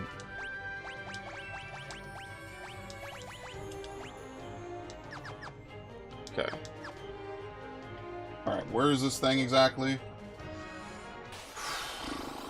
I'm probably not going to finish even all of this today. So, if you're wondering if it's clock out time, you can feel free to dip. You're not going to miss most story.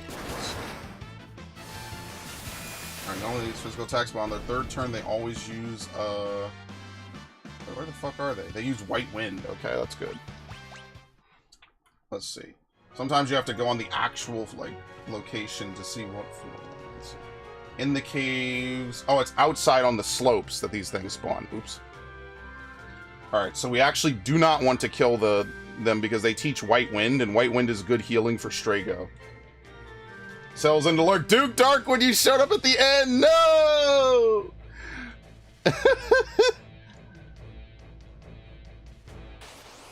Alright.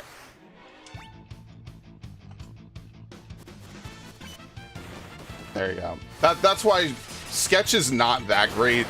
In my opinion, Realm is just a really good magic user, basically. You can't go wrong using her for magic casting because that's basically her strength. No, don't apologize for it. I just feel bad. Like, now we're actually wrapping up. We actually pretty much are up to the end of the World of Balance. Now, the next stream of this will be on Wednesday, for anyone who's wondering. Wednesday. It's not going to be next Saturday. Next Saturday, we're freeing up. I might play a Star Wars game. We'll see what I play then.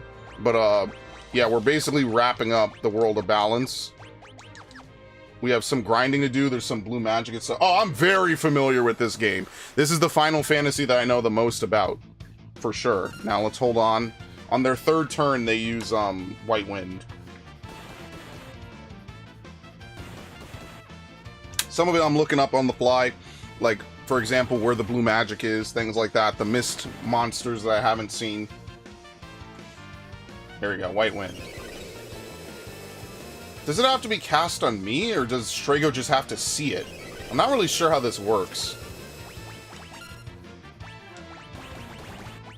Oh, let's use the Ultima weapon.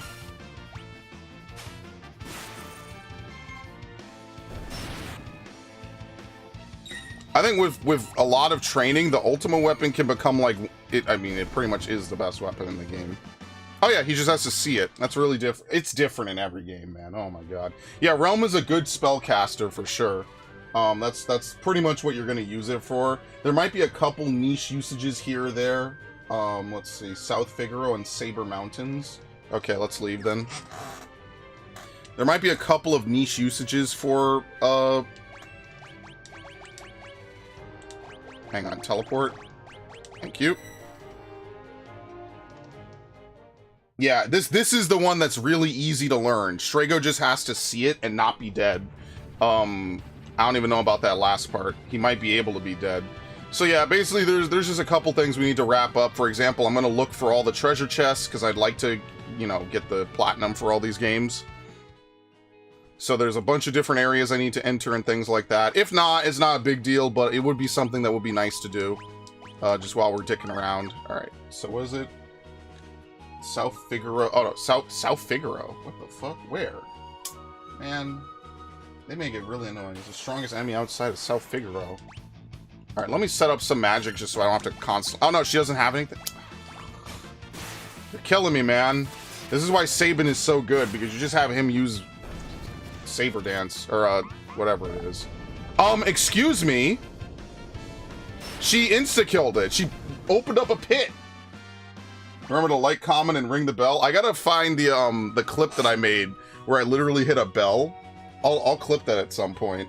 But, yeah. Ow. Here we go, Beldemar. Oh, great, it's a back attack. Yeah, that's kind of why the alert earrings are really good, because you could just ignore it.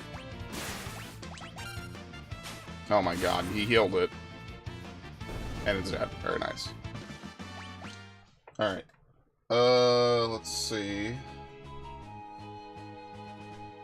What's next? There you go. Stray Cat has the most powerful rage. Very effective physical attack. The rage can be acquired as soon as Gao is recruited. They're in the Doma region. Oh yeah, we can also go back to Doma and open up and get the items, because they withdrew all the troops. No, they upheld that end of the bargain because they don't care about it anymore. So that's why we could go back to Doma now and find Stray Cat. Yeah, Stray Cat is considered to be one of Gao's best rages because it's just a really good physical rage. Oh, I've heard this song so many times being a 14 player. Holy shit. My weekly turn-ins for the Domans, man. High elixir. Okay. Yeah, so you have to do that correctly. If you do not do this, I believe these items become missable. You have to correctly answer all of his questions. Again, some of it is just trial and error. Like, when you ask him, what are your goals? And the options are like, or we want you to say you want true peace versus we want you to say your war is over. Like, I guess the really perverted meaning of peace could be that his idea of peace would be if we all just gave up and then he could just rule for free. Yeah, it's a little bit confusing in that regard. You kind of just have to know what you can and can't do.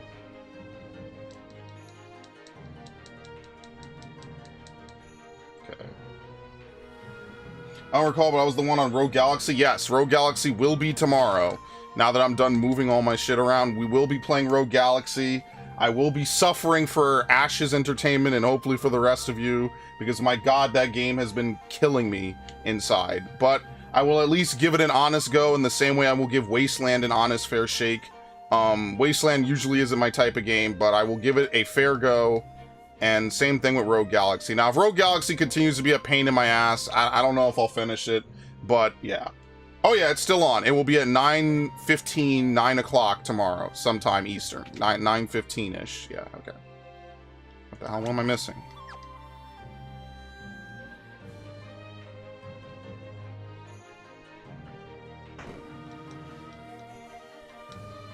It's a shame that Doma gets completely eradicated before you even get to explore it. That's what I like about in Stormblood, is that you actually get to do stuff with the Domans. Like, they're actually around for the game. As opposed to just being dead by the time you get to do anything.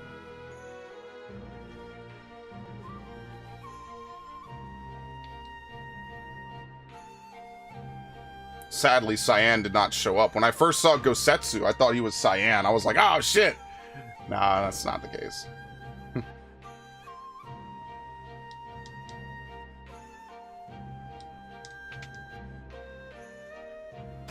Phoenix down, prayer beads. Oh, that's everything. Okay, what do the prayer beads do? Here we go. The Tabby Sues for Realm. Brings out one's inner Chocobo. Negates poison damage. Negates poison. Oh, I guess we already had them. Alright, never mind. Alright, so that's it for Doma.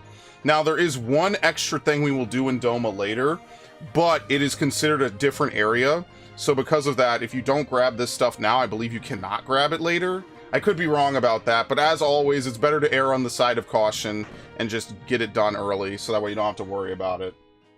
Alright. So now I need to fight Stray Cat. Somehow I did not fight it, and then we need to get Gao to learn a bunch of rages.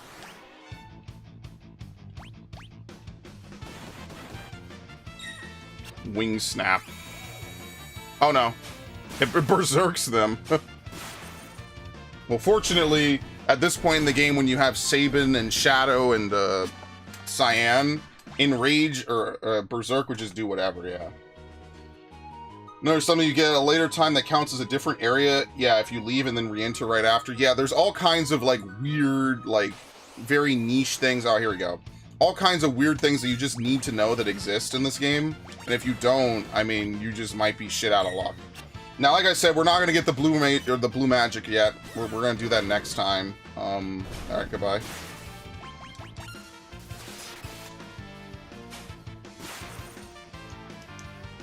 Eye potion. Ow. Anyway.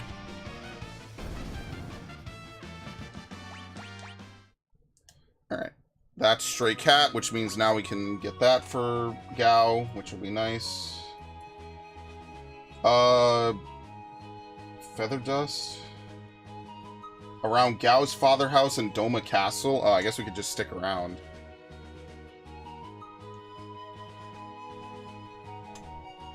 There's another game. I know a good amount of Symphonia, but I've really only ever played Symphonia for the story, really. I wish I haven't really done a lot of the bonus stuff in Symphonia, because right off the... Okay, so here's the thing I don't like about Tales of Symphonia, and why I need to do a New Game Plus run of it. Right off the bat with Tales of Symphonia, they give you a super boss in, like, one of the first areas of the game. I'm assuming you're not meant to kill him until New Game Plus. But if you don't kill him, then you miss out on, like, a lot of content. Or like, a couple boss fights. Not, like, a ton of content, but you get my point. It's very frustrating to play New Game Plus on it, and then to not get, or, you know, I've never done New Game Plus in Symphonia, sadly. But it's very frustrating, because it's, like, it's really difficult, but he does no damage to you, basically, if you block. But if he hits you, he's basically gonna two-shot you, which is really annoying. And if you've played Symphonia, you know exactly what I'm talking about. It's just one of the more frustrating parts of the game. So Locke has... Who is this? Gao? Yeah, take that from him, thank you. We're keeping Zona Seeker on her, so that way she could gain magic. What else can we give Strago? Probably Protect and Stop. Oh wait, did I have him on Ramu? Well, let's put him on Ramu then. It's just that if Terra's gonna gain a level, I want it to be, Nettle Hopper we already got. Chipper Rabbit? It's north of the Veld. What the fuck does that mean? Let's see, hold on. North of the Veld, like over here? What even is in this area, actually? I have no idea. This is after the Phantom Train, right? I think. I have no idea. You know, I don't think I've ever been on this piece of land. What's even here? It's not considered the Veld. What the fuck? I think you leave the Phantom Train from here? What the fuck?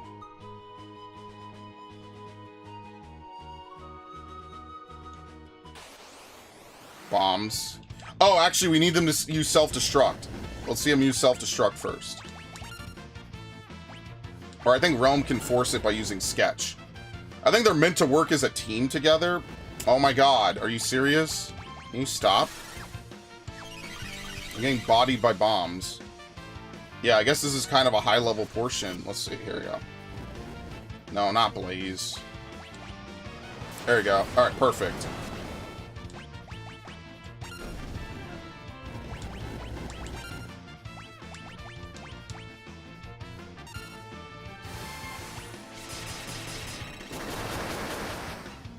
Very nice. Alright, obviously we're not going to use self-destruct, but that just crosses one off that we don't have to worry about. So where the hell is this Chipper Rabbit? North of the Veld, like here? No, this is reused stuff from that other area.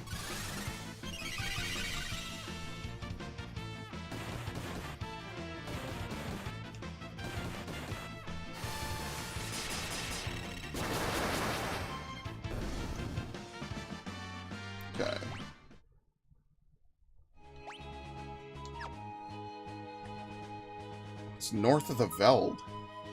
Dude, what the fuck?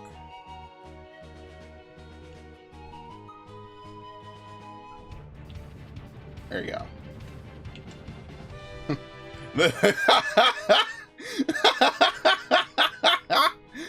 What the fuck, dude? Where is this? How could they do this to me? Yeah, dude, there's apparently all kinds of shit for it. 3 chipper rabbits, 2 in an air pinus, or an apiornis, and or a 5 chipper rabbit formation. Dude, what the fuck? This is so insane. I've never seen this enemy. Well, not this formation, that's for sure.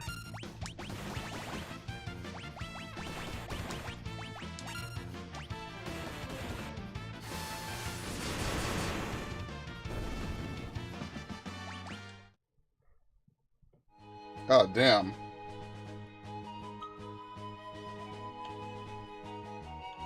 It really is this area. Man, I really wish someone would... See, now I get this shit. I really wish someone would definitely, It really needs to be clearer where some of these enemies spawn. Like, is this just like a really rare spawn, or is it specifically not in this area? I have no idea. Alright, well, he finished Ramu. Kotobel Pass. Like, I genuinely have no idea. What's north of the Veld? Because if I go to the east, that's the Veld, and there's nowhere to land in the mountains. So is it just not here? Like, where the fuck is this? Oh, I need to charge my 3DS before it dies. So I'll do that, and then I'll do that after this. We're almost done anyway, so I guess it doesn't really... I guess if I can't figure it out in a few minutes, we'll just come back to it later. I guess I'm assuming it's not here then, right? Like, what's north of the Veld? Nothing. Like, how the fuck... Can't even land in these... Oh my god. Yeah, what do you think the table is for this area? This doesn't even make sense. I'm gonna have to Google this a little harder. I have no idea where this shit spawns.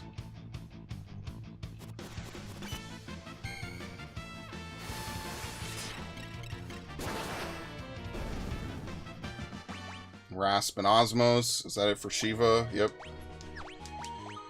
Let's see. Golem, protect and stop. Why not? Especially when you get ×4 times whatever you get from the fight. It's insanity. You learn shit so quick. Yeah, I don't know. I'll figure it out later. I guess that'll just be it then. Because this is clearly somewhere and I have no idea where it is specifically. And sometimes finding these can be very annoying. Alright, so on Wednesday we will figure out how to solve the rest of this. Basically that's pretty much the end of the World of Balance. It's about 10 hours, give or take, which isn't that bad. So yeah, I want to thank everyone who showed up. Like I said, crazy stuff happens in this game. We're getting to the really insane shit. But for right now, it was a pretty good one. So a pretty good, yeah, I got a lot of good stuff done. So I will see you all on Wednesday if you want to watch more Final Fantasy VI. Tomorrow is more Rogue Galaxy. And then Monday is going to be the conclusion of BioShock. And then Tuesday is something, I forget what it is. I think it might be... Oh, more Arceus. Yeah, more Arceus. Alright. That is it. Have a good one, everybody. I will see you later. Thanks, Duke Darkwood. Thanks, Viv. Thanks, Alex. Thanks, Drakion. Thanks, Raiden. Thanks, Ash. Much appreciated. Like, subscribe, comment, follow on Twitter. Or, not follow on Twitter. Follow on Discord. Follow on Discord? What? Follow on Twitch. Ring the bell. Yeah.